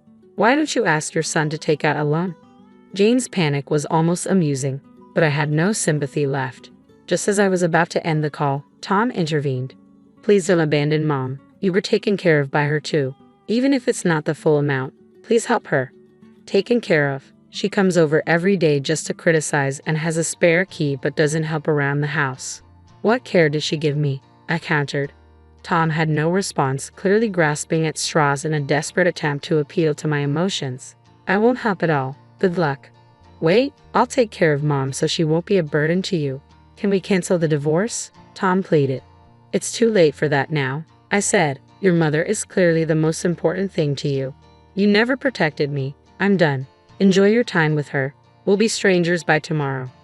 I hung up, turning off my phone to avoid more calls. Tom didn't return that night. They were probably comforting each other, and I was left to deal with the aftermath. I took a day off work to submit the divorce papers to City Hall. With that, Tom and I became strangers. Whatever happened to his mother was no longer my concern. During the 3 days leading up to my move, Tom and I barely spoke. I didn't initiate any conversation either. I planned to stay at my parents' house, an hour's commute from work, which was manageable. As I left the house that Tom and I had shared, he said, "I'm sorry for everything." I ignored him and walked out. It was a surprising end to a marriage that had once been filled with love. Yet strangely, I felt no sadness, only relief at being free from such a terrible mother and son. I couldn't forgive the hurtful words and actions. This outcome was a direct result of Tom's neglect and his constant prioritization of his mother over me. If he had taken a firm stand against her when she used my bank book to buy a house, perhaps I might have reconsidered. Jane and Tom had underestimated me. I wasn't going to end this passively. They would now face the burden of loan repayments, which was precisely what Jane wanted. They were both accountable for their actions. I reflected on this as I drove to my parents' house. A week later, the police contacted me to inform me that Jane had been arrested on suspicion of theft. It turned out that not living with her had been a decisive factor in her arrest. Had I lived with my mother-in-law, the case might have been considered theft among relatives, making an arrest difficult. I was relieved and thanked the police before ending the call. Jane would now have the chance to truly reflect on her crimes in prison. Just then, Tom called. "Hello. My mom got arrested." "I know. The police just informed me," I said. "With her gone, there's no way I can pay off the loan by myself. So what do you want from me?" "Are you asking for my help?" he replied. "No. Don't call me anymore," I said and hung up. To ensure he couldn't contact me again, I blocked his number and messages. A month later, a coworker told me something surprising. "Hey, did you hear? Tom quit the company." Tom and I worked at the same company, though we were in different departments, so we didn't interact much. With news of his mother's arrest spreading within the company, it seemed Tom found it too difficult to stay. I had no involvement in spreading the gossip and had no idea what happened to him afterward, but he was likely struggling with the loan repayments. 3 years later, I remarried someone I met completely outside of work, someone who truly values me. My new in-laws have welcomed me warmly, and I cherish them in return. I finally feel I've found true happiness and hope never to experience anything like before again. I never expected to hear Ken say, "I wish I had kids too." It caught me off guard. Ken had always blamed me for us not having children, acting as if it was entirely my fault, like he was the victim, wanting kids but unable to have them because of me. Even more shocking was discovering that he was secretly seeing my sister while pretending to work overtime. They think they're getting away with it, but their time is running out. One day, at Stacy's new house, I decided to confront the truth. I looked at the surprised Ken and said, "This child is yours." His face froze in shock, like a deer caught in headlights. I continued, I believe we should take responsibility for our actions. I don't intend to keep pretending I don't know. I'm Maddie, just a regular housewife working part-time as a cashier at a supermarket. I met my husband Ken through a friend's introduction. My first impression of him was that of an ordinary businessman. He works for a nationally expanding trading company and moved to this area 3 years ago for a job transfer. I remember when he asked me, "Is this your hometown, Maddie? If it's okay, could you recommend some local places? I'm in charge of finding a venue for an upcoming company Christmas party, and I'm struggling." I replied, "Yes, I've lived here since I was a child. Actually, there's a superb Italian restaurant nearby that would be perfect for the party. My hobby is visiting gourmet food places, and I'm good at finding new and delicious spots." That's how Ken and I quickly became friends, bonding over restaurant recommendations. I'm not great at talking to men, but Ken took the lead, and we seem to get along fine. "Next time, I'll find another delicious place. I hope it suits your taste, Maddie," Ken said. "Thank you. For me, it's more important who I eat with than what I eat, so I'm really happy to be invited by you, Ken." "Does that mean eating with you makes the meal more enjoyable and delicious?" I asked, feeling a little shy but excited. "I'm looking forward to the next time," he replied with a smile. I had always been clueless about love and had never had a serious relationship with a man, so I was thrilled when Ken asked me out. I thought he might make me happy. Around the same time, my friends started getting married, and then Ken proposed to me. "I'm not perfect, but I want to make Maddie the happiest. Let's get married," he said. "If it's with you, I'm happy. Let's take care of each other from now on," I agreed. And so, I married Ken, finally reaching what I thought was the pinnacle of happiness. Ken asked me to dedicate myself to our home, so with some regret, I quit my job. Unfortunately, that happiness didn't last. About a year after our marriage, I felt as if I had woken up from a dream. I've been thinking lately, I really want a child with Maddie, but we haven't been blessed with one yet, Ken said one day. "True, that's right," I replied, though it was painful to admit. Even after a year of marriage, we hadn't been able to conceive. Honestly, pregnancy depends on luck and timing. Just because we hadn't conceived in a year didn't mean we had to be disappointed. I thought someday we would have a child and live as a family with children. However, Ken seemed to have a different idea. "Isn't it abnormal not to get pregnant even after a year?" he asked, his tone laced with frustration. "Is it abnormal? But I think it's about luck and timing, not necessarily abnormal," I responded, trying to stay calm. "Then why haven't we been blessed with a child?" he demanded. "I don't know. Shall we wait a bit longer?" I suggested, but Ken shook his head vigorously and glared at me. "I get it. Maybe you have a problem, Maddie," he said, his voice cold and accusatory. "That's not possible," I murmured, but doubt had already crept into our marriage, and the cracks were beginning to show. I was stunned when Ken suddenly said something unexpected. "Problem? Why would you think that?" I asked, feeling a twinge of unease. What else could it mean if we haven't gotten pregnant even after a year of marriage? "There must be some problem," he replied, his tone insistent. "There isn't any particular issue, but if you're concerned, should we get checked at a specialized clinic?" I suggested, trying to stay composed, though his words left me with an uneasy feeling. Truthfully, I had been a little concerned myself. Friends had mentioned that early checks were a good idea, so I immediately made an appointment and went to the clinic for an explanation. At the clinic, they explained that tests were necessary for both the husband and wife since infertility could be caused by either partner. This made sense to me, and I went home to discuss it with Ken. "So, the cause of infertility can lie with either the woman or the man?" I said, hoping he would understand. "I see," he replied absently, his mind seemingly elsewhere. "Ken, you also need to get tested." "Which day would work for you?" I asked. "Me get tested?" Ken was visibly surprised. "Yes, as I just explained, you need to be tested too," I reiterated. But Ken's face twisted in annoyance. "I'm too busy to spare time for that. Besides, there's no way there's a problem with me," he snapped.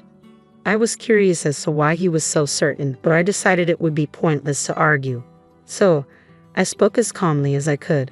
"We can't be sure there's no problem without checking. It seems we can't proceed with treatment unless both of us go to the clinic." He scoffed. "Are you doubting me? I've lived healthily for 35 years. There's no way anything's wrong with me. Stop joking around." With that, he left the room. I couldn't understand why he was so adamant that he wasn't the cause. After all, It was Ken who first expressed his desire to have children. So why was he refusing to get tested? After that conversation, Ken's attitude toward me changed completely. He began complaining about every little thing. His dissatisfaction seemed endless, from house cleaning to grocery shopping. One day, he found a receipt I had kept for managing our finances, frowned, and asked with an annoyed expression, "What's this? What did you buy?" "What do you mean, suddenly bringing this up?" I replied, confused by his abrupt accusation.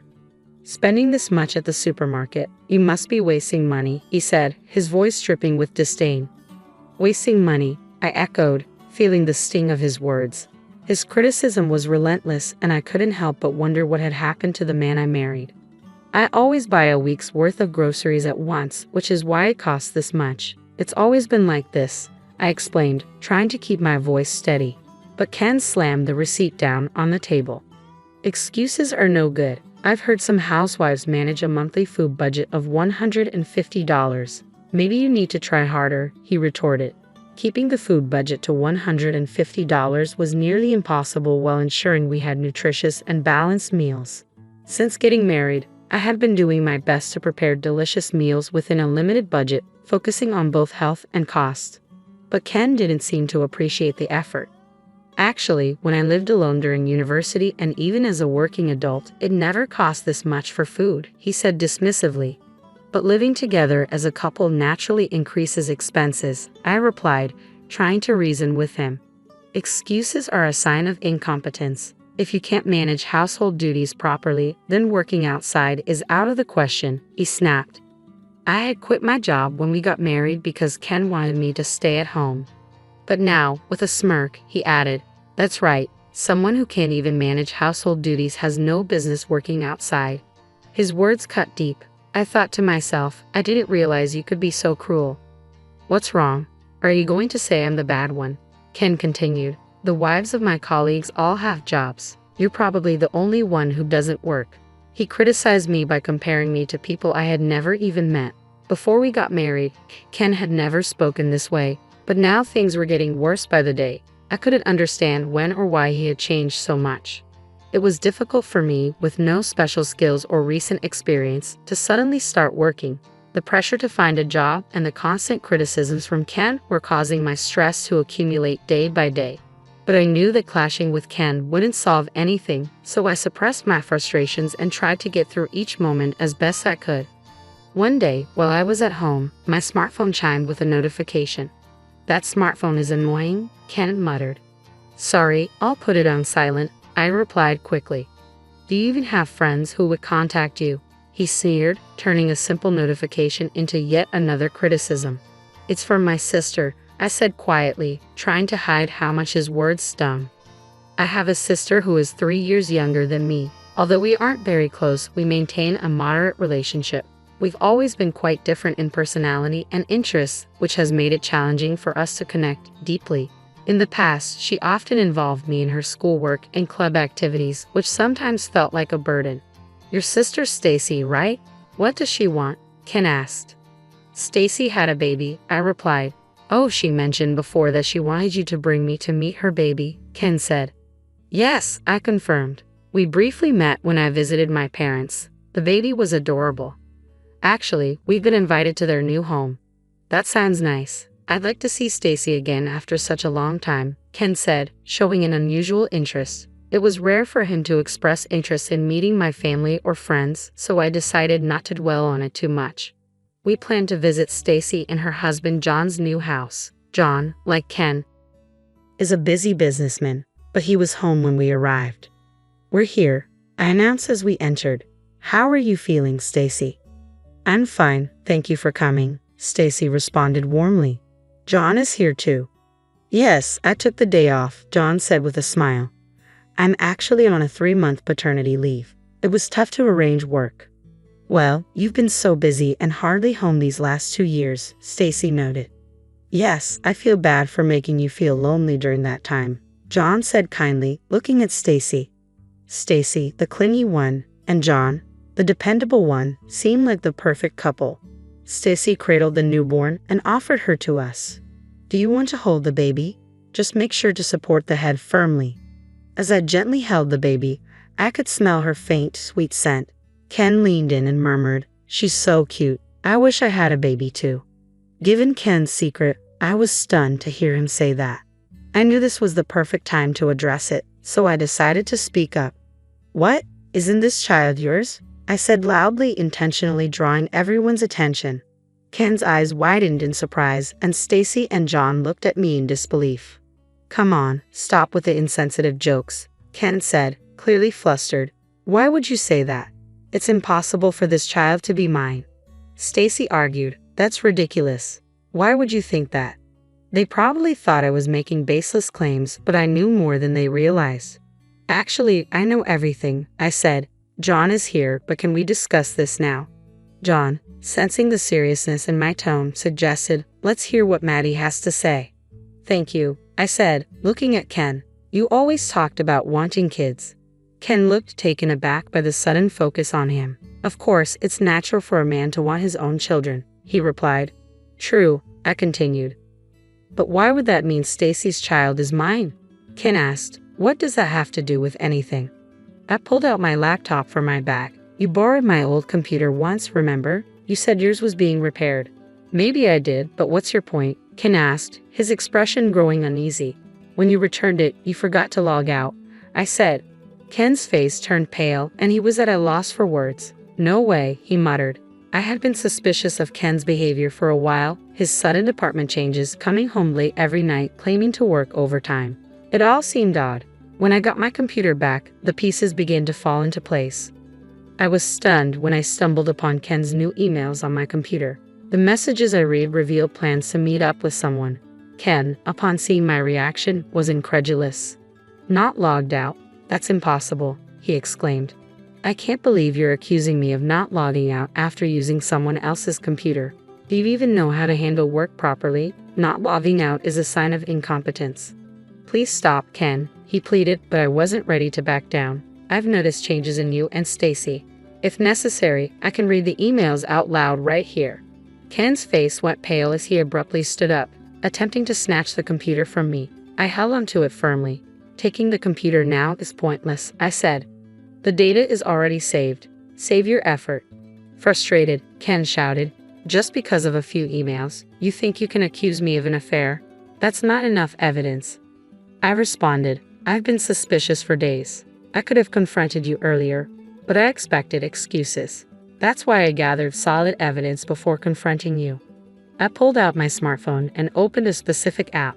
After seeing the emails, something didn't add up, I said. "I've been tracking your location for a while now. Did you not realize?" Ken looked alarmed. "You've been tracking my location. Since when?" "I planted a GPS tracker in your belongings," I revealed. "I knew you were going to Stacy's house after work." Ken began searching through his bag, likely looking for the GPS. "This matches exactly with the time you said you were transferred to a different department and working overtime," I added. "No, that's not it," Ken said, trying to defend himself. "I even checked with your company," I continued. "Turns out, you weren't transferred. You've been leaving work on time every day." "Who told you that?" Ken demanded. I met his gaze steadily. "I've been suspicious for a while." Ken shot back angrily. "If you were suspicious, you should have said something earlier." "And if I had, would you have answered honestly?" "I don't think so." "What about your pay slip?" I asked. "You claim to be working overtime, but there's hardly any overtime pay. Isn't that strange?" Ken was momentarily speechless, his frustration boiling over. "I can't believe you've been sneaking around and investigating me like this." "Don't change the subject," I replied firmly. "What I need to tell you is that this child is yours."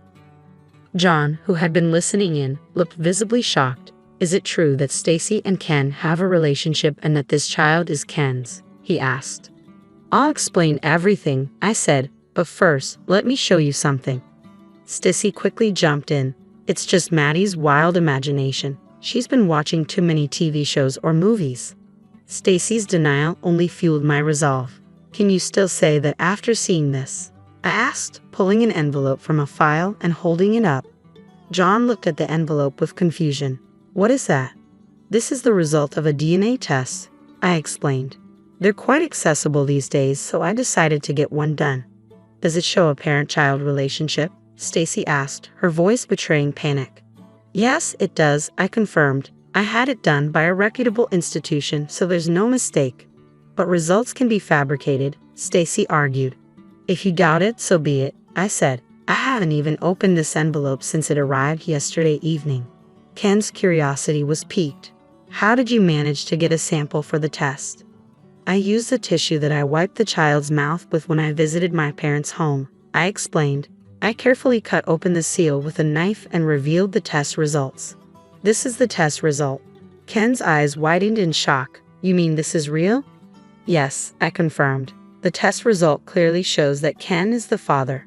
John, who had been busy with work while his wife had an affair with Ken, was visibly devastated. So you were having an affair while I was working, he said, his voice filled with disbelief. It's not like that, Stacy desperately denied. How is it any different? John demanded. How am I supposed to interpret your betrayal? Stacy started crying, trying to explain. I was lonely. I just wanted John to notice me, but he never did, Stacy said, tears streaming down her face. I know being busy with work doesn't justify an affair, but please forgive me, I will do it again, she begged. John pointed to the door, his voice firm. I can't live under the same roof as a traitor. Get out. That's when Ken seemed to have an idea. Stacy, why don't you come to my place? Maddie's there too, and she can handle the housework, he suggested. Stop it, Ken, I interjected. Don't make such ridiculous suggestions. You need to leave my house right now. Ken looked at me in disbelief. What do you mean? Isn't this house our shared property? I replied calmly. Have you forgotten? I was the one who signed the contract and bought the house. At that time, Ken, you couldn't get a loan, so I purchased it in my name. That's a separate issue.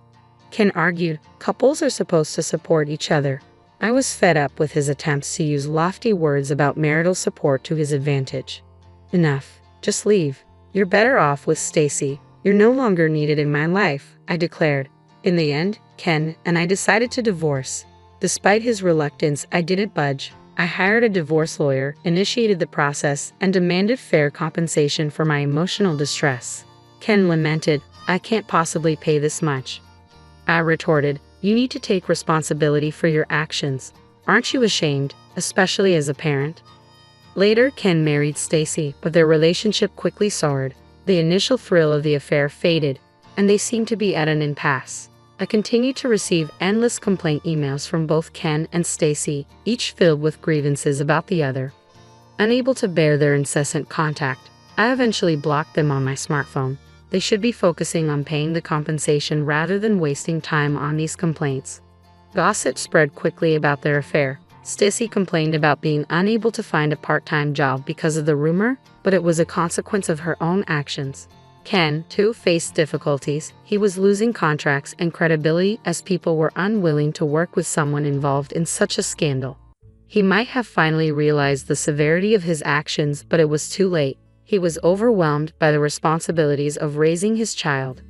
As for me, I started working at a nearby craft store after the divorce. Crafting has always been a passion of mine, and I'm thrilled to be surrounded by it. I occasionally teach classes at the store and find immense joy in seeing my projects come to life.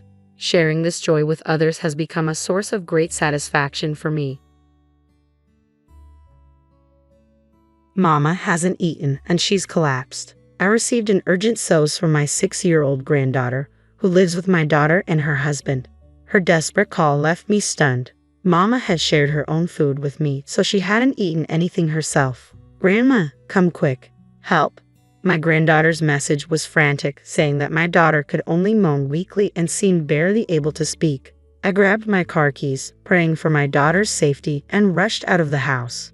What I found when I arrived was beyond anything I had prepared for. My name is Wendy, and I'm a 65-year-old housewife.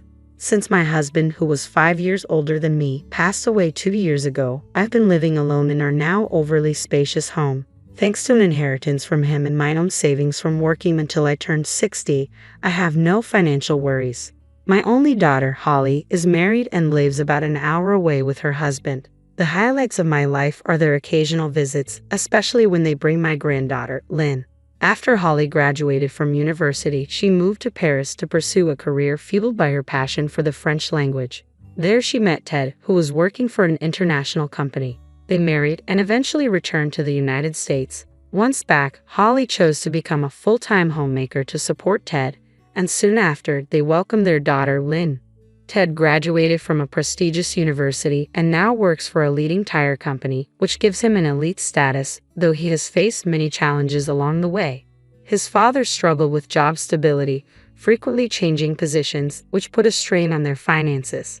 Ted's mother worked part-time but didn't contribute significantly to the household income. Holly mentioned this hesitantly, suggesting that Ted's parents had unconventional approaches to work. Despite this, Ted was determined to improve his circumstances. He pursued his education with dedication, earning scholarships and working part-time to support himself. His hard work has earned him Holly's deep respect. Ted is committed to ensuring that Lynn doesn't face the same struggles he did.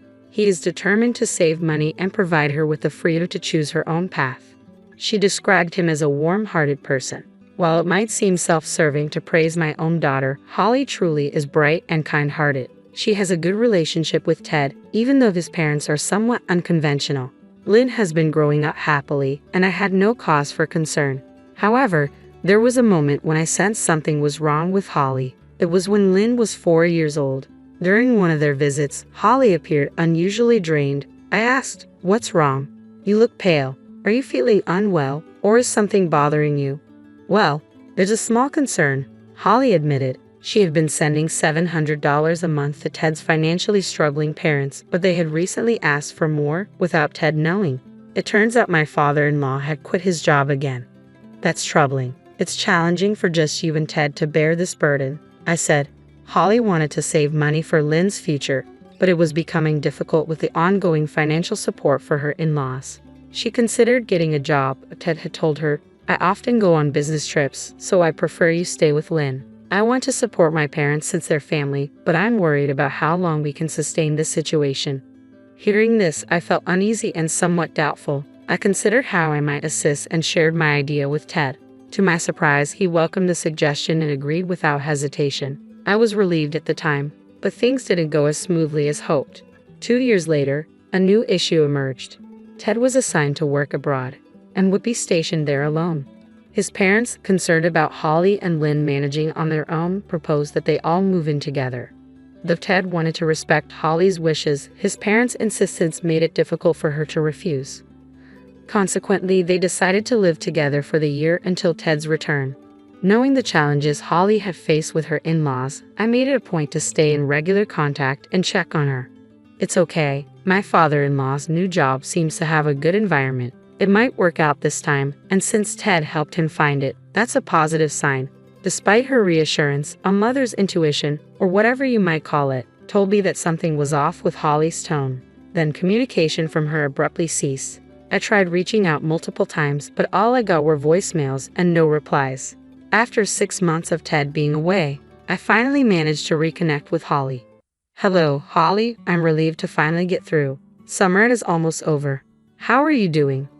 "I'm fine. I was hoping you and Lynn would visit during the summer vacation." "Mom, I'm sorry. We've been really busy. I need to go now. I'll talk to you later." Wait, but before I could say more, the call abruptly ended. Holly's voice had sounded noticeably less upbeat. "What's going on, Holly? I haven't seen you in over 6 months. Are you both really okay?" My anxiety grew, and I realized I couldn't wait any longer. Just then, an unexpected call came through from Holly's phone. "Mom doesn't have any food, and she's collapsed." The distressed voice of my granddaughter, Lynn, came through the line. "Lynn, what's happening?" I asked urgently. "Mom gave her food to me, so she hasn't eaten anything. Grandma, please come help us." From the tearful voice on the phone, I could tell Holly was exhausted and struggling to communicate. "Are there any adults around, like Grandpa or Grandma? If they find out I called, I'll be in trouble," Lynn said. That's when I recalled what Holly had mentioned. She had taught Lynn how to use her cell phone and delete the call history, so Lynn could expose the situation to Holly's in-laws if needed. "Hold on, I'm on my way," I said, telling Lynn to stay somewhere safe. I quickly drove to the in-laws' house, my heart racing. "Holly, I'm coming." As I drove, tears streamed down my face. I was filled with guilt for not realizing the situation sooner and seething with anger toward Holly's in-laws. What have they done to my precious daughter and granddaughter? I'll never forgive them. Fueled by my anger, I pressed the accelerator harder. When I arrived at the in-laws' house, I rang the doorbell, but there was no immediate response. After repeatedly pressing the button, a voice finally answered. "Why are you ringing so much? Who is it?" "I'm Holly's mother." "What? You didn't give any notice. Why are you here?" It was clear Holly's father-in-law was surprised and hesitant to come to the door. "I'm sorry for the unexpected visit, but I need to see Holly. May I come in?" "No. Holly and Lynn aren't here. Go home." "I know they're here. Is there another reason you're not letting me in?" "Enough. Don't come back." Just then, a deep voice resonated from behind me. Before I could react, a man appeared in front of me. That voice, could it be? I heard sounds of movement from inside the house, and the front door opened to reveal a stunned father-in-law. "Boss, what are you doing here?" The man was the CEO of the company where Holly's father-in-law worked. After learning about the in-laws' financial demands from Holly, I had taken action discreetly. Without informing Holly, I reached out to Ted and introduced him to a company run by an old friend of mine. I wanted Holly's father-in-law to find employment there and achieve financial independence. The CEO, understating my requests, hired him under favorable conditions. To avoid any gratitude, I kept my connection with the CEO confidential, asking both Ted and the CEO to do the same. Sensing something was wrong after the earlier call, I contacted the CEO, and we rushed over together.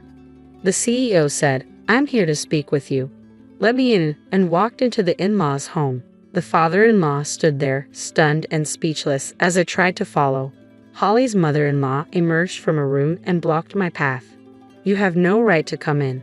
The CEO quickly countered, "No, she's with me." The in-laws appeared visibly shaken and terrified. "Grandma, over here. Help mommy," Lynn's voice called out urgently. At that moment, Lynn rushed over and tugged at my hand. "Lynn, you become so skinny." I noticed that my granddaughter looked much more gaunt than the last time I had seen her. Before I could voice my concern, Lynn urgently guided me towards the back of the house, leading me to a storage room under the stairs. "Holly, in a place like this?" I quickly opened the door and gasped in shock and sorrow. There inside the dimly lit room was my emaciated daughter Holly. "Mom," Holly murmured with drowsy eyes and tears streaming down her face. I gripped her frail hand tightly. "I'm so relieved you're okay. Lynn told me you'd collapsed. We need to get you to a doctor right away." As I gently tried to lift Holly, the CEO stepped in to help. "She doesn't need to see a doctor." "Given her condition, are you really sure about that?" "We haven't done anything wrong," I responded, concerned. "Liars, Mom always worked hard while you both just relaxed. You only gave her a small amount of food, and she even gave her own portion to me." From a recent call with my granddaughter, I learned that since moving in together, Holly had been forced to handle all the household chores from morning till night like a servant. Despite Holly's efforts to please what she thought were her beloved husband's parents, they criticized her relentlessly. They complained about her cooking, her cleaning, and her parenting. They punished her by cutting back her meals and would say, "If you can't do things properly, you belong in the storeroom." They even confiscated her mobile phone, purse, and bank book. Whenever she protested, they threatened to harm Lynn. I was horrified to discover this. Holly was enduring this abuse with her already limited food further reduced, all for Lynn's sake. Overwhelmed by constant unjust criticism and suffering from physical and mental exhaustion, Holly was unable to think clearly. "Why are you acting like the victim? We only scolded her a little. This is a serious matter. She could be in a life-threatening condition. I intend to get a medical report." "Don't exaggerate. Stay out of our family matters. It's a new. Holly is my cherished daughter, and so is Lynn. I can forgive you for what you've done to them." At that moment, Holly, clearly exhausted, suddenly broke down in tears. "Mom, please stop. I'm afraid Ted will hate me." "Holly, did he say something to you?" "He said he'd leave me and stop providing financial support." "That's strange. I just spoke with Ted, and he mentioned that he's been sending $3,500 every month." At this revelation, the defiant expressions of my in-laws shifted to visible anxiety. "It looks like you've been keeping the money Ted sent Holly for yourselves. You've been deceiving everyone. Does this mean the rumor about Ted having another girlfriend is also false? How could you drive Holly to this point? I will never forgive you for this." At that moment, the sound of the ambulance sirens approached, and the CEO went outside to direct the paramedics. As soon as he was out of sight, my father-in-law's demeanor shifted dramatically, and he gave me a cold, piercing stare. "It's our son's money. Naturally, we have the right to use it. There's no reason for us to give it to a daughter-in-law like you. If you can't accept that, you should take the child and leave." "So, this is why you've been harassing me almost every day, isn't it?" "Did you hear that, Ted?" I spoke into my smartphone. I was on a call with Holly's husband, Ted, and relaying every word his parents were saying. "What are you talking about?" I turned the smartphone screen towards the in-laws with the speakerphone on. "I will never forgive you for what you've done to my beloved family, my wife and child. I'm cutting off all support from now on." Ted's voice was filled with anger, and his parents could only tremble in response. My father-in-law bowed deeply towards the phone. "Ted, I'm so sorry. We needed the money and didn't mean any harm. This isn't a joke. I'll be home soon, so be prepared." The CEO, returning with the paramedics, added sternly, "There's no point in keeping such a ruthless man employed. I brought him in for Wendy's sake, but he's been a disappointment." Upon hearing this, the in-laws immediately shifted their demeanor, bowing and apologizing profusely to me. "We apologize for how we've treated Holly. We're struggling financially and desperately need your help. Could you please talk to Ted and the CEO on our behalf?" "You must be joking. How can I forgive you? I'm reporting everything to the police." As I watched the paramedics carefully place Holly onto a stretcher, I offered a reassuring smile to my granddaughter. "Lynn, you did wonderfully. You saved your mom. We'll go to the hospital now, and then we can rest at Grandma's house." "Thank you, Grandma." At the hospital, both my daughter and granddaughter were diagnosed with malnutrition. Lynn was discharged the same day, but Holly, deeply traumatized, needed to be hospitalized for further treatment. Ted returned briefly to be with his wife and daughter, and his presence helped restore Lynn's smile and brought signs of recovery to Holly. I felt a profound sense of relief. As for the in-laws, they faced legal consequences after a thorough police investigation. The CEO had recorded their actions, which confirmed severe abuse. Since their home was rented, they were evicted, and a claim for $47,000 was filed, $30,000 for embezzlement, and $17,000 for damages. Thanks to my connections with the CEO and reliable childhood friends, the in-laws will be required to repay the amount by working at a specific factory after their prison term. For now, the three of us are enjoying a peaceful time together, eagerly awaiting Ted's return. Once he's back, we plan to move in together at my place. I'm looking forward to a brighter future, supporting my daughter and son-in-law, and cherishing the joyful moments with my granddaughter. Sorry, big sis, not only did I snag a husband, but I also got a home. Ha, I'm grateful. My sister beamed as she uttered those devilish words, but her smile wouldn't last for long. The dream family home and the blissful life I had longed for were ripped away by my own sister. My foolish husband, who abandoned his family for her, will find no happiness in his future. For the sake of my daughter, I decided to stand up and face this challenge head-on. My name is Sarah, 33 years old. My husband, Ted, is 35, and our daughter, Maya, is about to turn 5. Ted and I met at work. Though we were in different departments, we grew close through mutual friends and eventually got married. Recently, something wonderful happened. Despite juggling work, childcare, and housework, we finally acquired the house we had always dreamed of. We painstakingly chose the design and decorations together, even picking out the color for Maya's room. Our whole family was excited to start life in our new home. But then, that incident happened. "Wow, it's spacious and beautiful," said my identical twin sister, Yumi, during a sudden visit. Although Yumi and I look alike, our personalities couldn't be more different. She's outgoing and adapts to everything with ease, while I'm shy and prefer reading books to socializing. Back in school, she used to bring her friends to my classroom just to mock me. "You two look alike, but you're so different. Yumi is cuter, right?" her friends would say, glancing at me, the plain one with thick glasses. Yumi would happily respond, "It's like I got all the good features at birth. Sorry, big sis. It's a past I'd rather forget." That's why we hardly spoke after becoming adults. I hadn't even told her about the new house, yet here she was, unexpectedly excited. "I heard from Mom that you built a house, so I wanted to give you a housewarming gift. That's why I asked for your address," she said. "What housewarming gift?" I thought, bewildered. As if reading my mind, Yumi answered with a laugh. Oh, of course, that's a lie. Why would I bother giving you something like that? At home or school, she would call me sister, but when we were alone, she always referred to me as you. Her meanness was unchanged, making me sigh. Well then, since the tour is over, could you leave? My husband and daughter will be back soon, and I need to prepare lunch. Today was a holiday, and my husband and daughter were due back from playing in the nearby park. We plan to have lunch together as a family. Oh, then I'll wait. I'll have lunch with you and then leave, Yumi said. Lunch together? Impossible. Absolutely impossible, I thought. I only prepared enough for the three of us. Give me your share then. You are the big sister, after all, she said shamelessly. Even after turning 30, she still referred to herself as the little sister, making vulgar remarks that left me speechless. After all, I was only born a few minutes earlier than her. I'm home, Maya's voice echoed as she opened the living room door. My daughter, accompanied by my husband, walked in and was surprised to see her aunt. She looks just like Mom, Maya said, not knowing her aunt was my twin. My sister greeted them with a friendly smile and a warm hello. I'm Yumi, the twin sister. Nice to meet you, Ted. Sorry to intrude, Yumi added.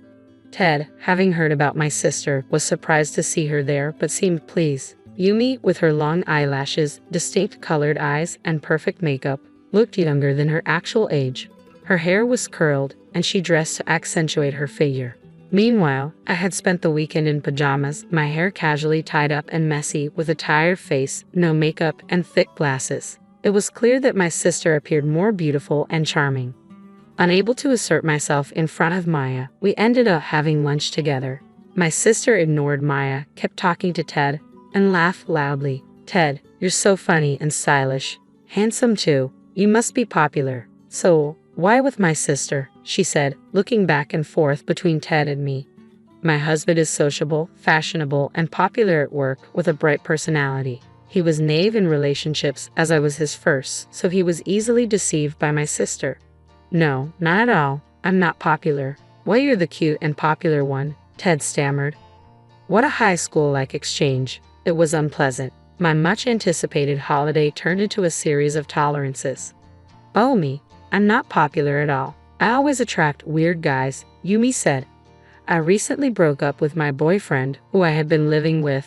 He was short-tempered, and we fought a lot. I'm thinking of moving out since it's too big for just me and the rent is high. She glanced at me with a sly grin. Hey, you have a spare room here, right? Can I stay for a bit, just until I find a new place? No way? I was astounded by her audacity. What are you saying? Of course, that's out of the question. Don't just come here and make unreasonable demands. I couldn't hold back any longer. We can't just let this spiral out of control. I interjected, my voice tinged with desperation. We should help in difficult times, but this isn't right. She showed up out of nowhere, met my family for the first time, and now expects to stay over? Absolutely not. Once dinner is over, she needs to go home immediately. My anger simmered as I pushed away from the table and left the room. Yumi, unfazed, smiled and said, well, we can get to know each other better from now on. After a few visits, we'll become friends. I'll come by again. I could barely believe my ears. The thought of her returning felt like a cruel joke. Once she finally left, I turned to Ted, my frustration boiling over. Why did you say she could stay? I've told you before, she doesn't understand boundaries. If we're kind to her, she'll take advantage and never leave. She won't help with anything and will expect to stay here for free. Ted shrugged. She didn't seem that bad. She's bright and energetic, maybe even nice. His words felt like a betrayal, and his enchanted demeanor only fueled my anger. Nice? How can someone who asks to stay in our home the first time they meet be a nice person? If she shows up when I'm not here, do not let her in, I demanded, my voice firm. Ted nodded, but his expression was dismissive. Okay, calm down. It's scary how jealous women can be, even sisters. He said this as if I were overreacting, and I could hardly believe it. Jealous? What are you talking about? She's been bullying me since we were kids. It's not complex, it's the truth. She always took my things, my toys, my clothes, everything. I've always been at her mercy. But instead of sympathy, Ted just gave me a bored and turned away. Disappointment washed over me. I never expected him to defend her over me. He lay down on the bed, indifferent, and I sighed, feeling the weight of his indifference. As the days passed, I buried myself in work, catching up on everything I'd missed during the move. My parents and Ted helped with Maya's daycare, which was a relief, but I still felt guilty for not being there as much as I wanted. I tried to make up for it on my days off, but Ted always seemed to have errands to run, leaving little time for the three of us to be together.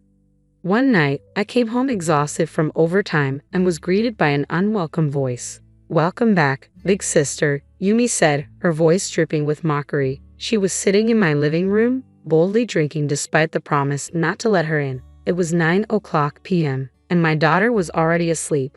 The sight of Yumi, red-faced and clearly drunk, sent a wave of irritation through me. The table was a mess of beer, wine, and snacks.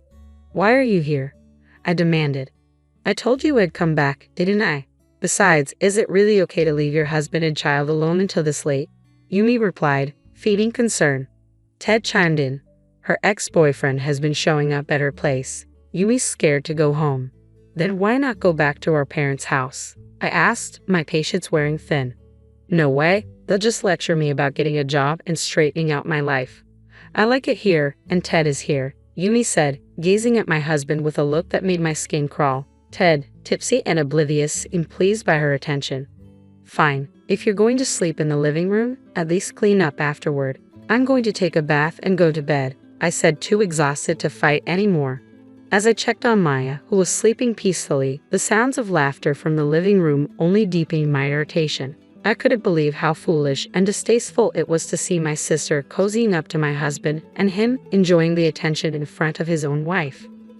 I ran into one of Ted's colleagues in the bathroom. "Is Ted okay?" they asked. He mentioned he was taking a sick day this morning. Confused, I returned to the house. The living room was a mess, crumpled blankets and empty cups scattered around. And Yumi was sprawled on the sofa, sound asleep. Ted hadn't emerged from his room, which I assumed meant he was hungover from drinking too much. I took Maya to daycare and headed to work, feeling uneasy. At work, I made an excuse for my sudden day off. "Thanks for your concern. Sorry for taking the day off so abruptly," I said. The colleague responded, "It's okay, but it's odd.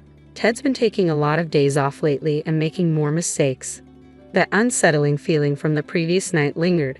I decided to leave work early to check on things at home. As I approached, I steeled myself for what I might find. Quietly opening the front door, I walked into the living room and, just as I feared, found Ted and Yumi sitting closely on the sofa. Ted had his arms wrapped around her while they watched TV. Fury bubbled inside me. I flung open the door. "Sarah," Ted exclaimed, rising in surprise. Yumi, on the other hand, sat there with a smirk, clearly pleased with the scene. "Why are you here?" she asked, feigning innocence. "I heard you were sick, so I came back, worried. I'd also heard you've been taking a lot of days off lately. Are you having an affair with my sister while I've been working hard and covering for you? All those weekends you said you had plans. Was it to meet her?"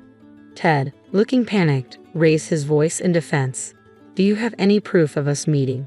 I hate your logical and critical attitude." "Proof?" I shot back. "I saw you hugging each other just now. That's what I can't stand about you, always looking down on me. From now on, you and Yumi can live here together, and I want you to leave." Ted's face twisted in frustration. "You're always busy, never paying attention to me. You don't even bother with makeup anymore, and you don't see me as a man. Yumi recognizes me as a man. She listens to me and compliments me." Yumi, leaning on Ted's arm, added with a smirk, "It's because you don't appreciate your husband. He built such a beautiful house for you and treats you kindly, yet you're always preoccupied with work or the kids." Their words stung. It seemed that ever since Yumi arrived, Ted had been taking more time off and becoming more involved with her, neglecting his family in the process. I was sickened by their disregard for our home and children. "But I'm glad you came back early," Yumi said, her tone dripping with false sweetness.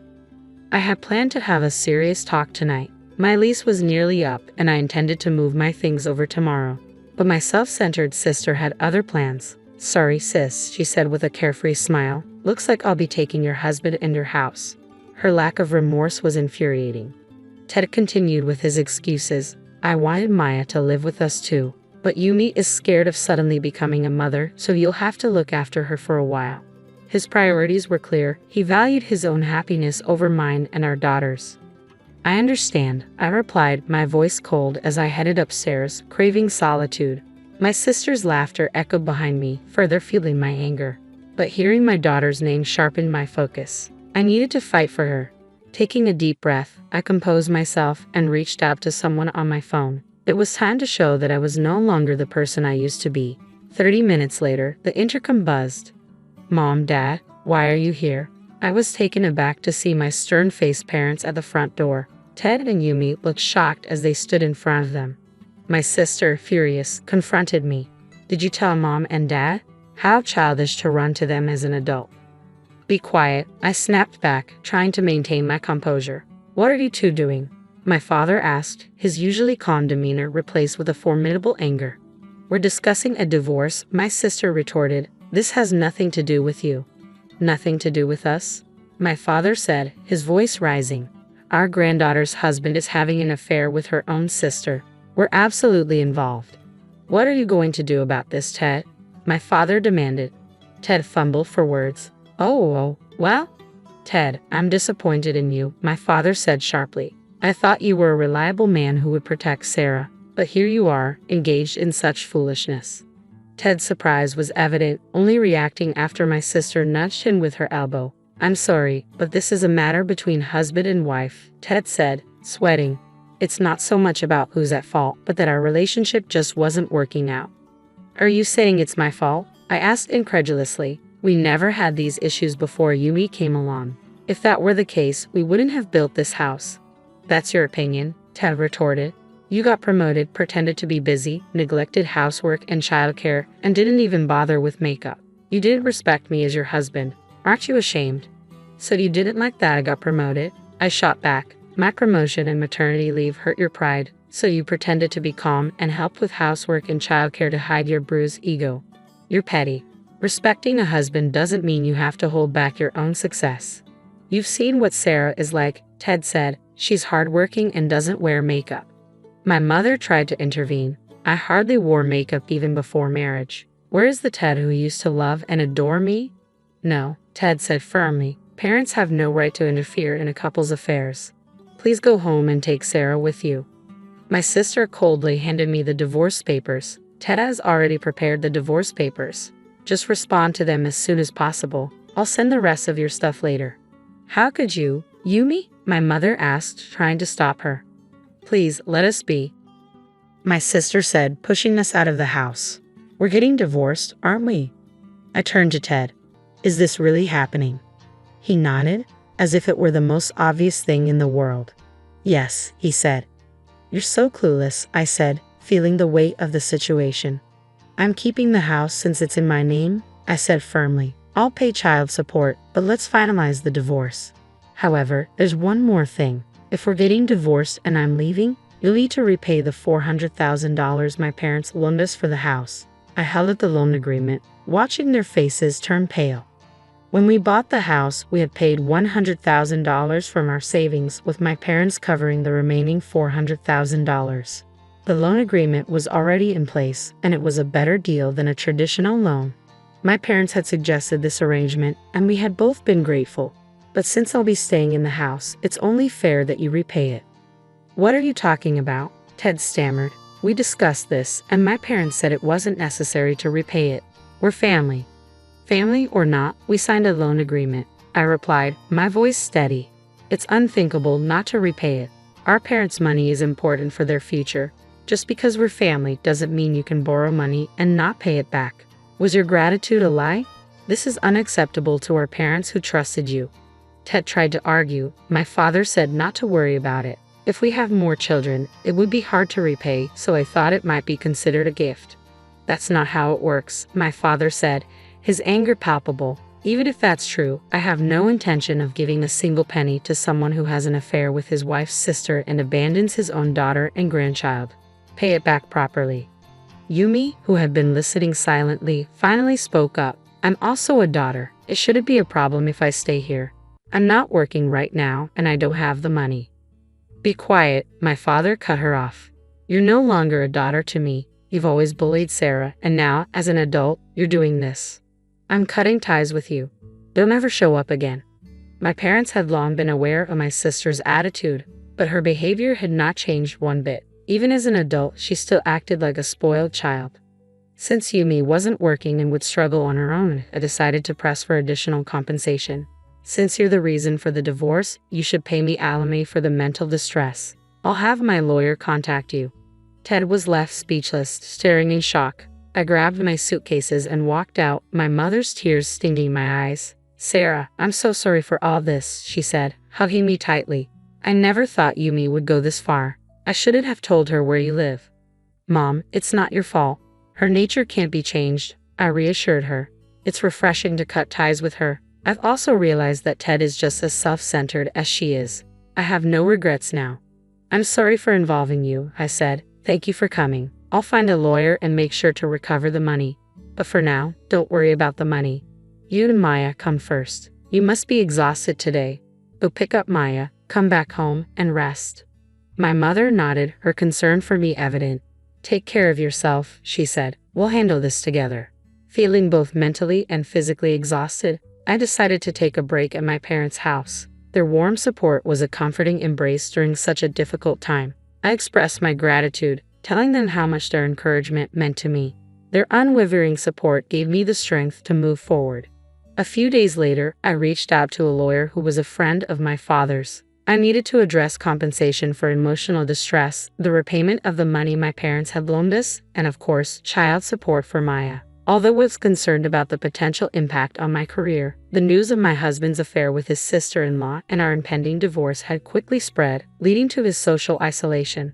I took a leave of absence from work to handle the address change and other divorce-related tasks. Thankfully, since I had kept my maiden name at work, there was no need for a name change after the divorce, which was a relief. My husband called me once, accusing me of turning everyone against him.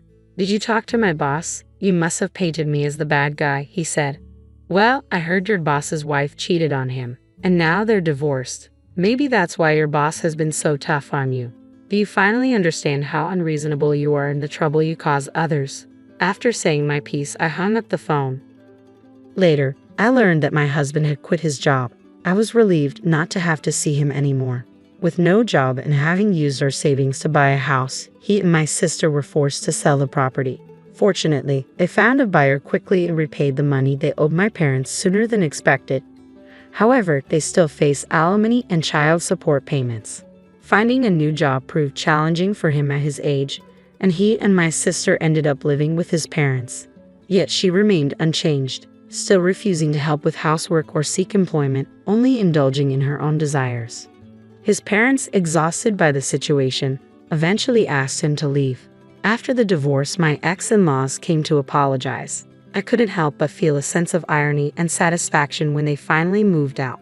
My sister had once come to my parents asking for money, but my father had scolded her so harshly that she never returned. She had lost her former charm and was now marked by poverty and an unhealthy lifestyle. My husband, who sought a divorce, found himself stuck with my sister, who clung to him out of spite rather than love. Their loveless and impoverished life was easy to imagine. I had planned to find a new home for my daughter and me, but my parents advised me to take my time.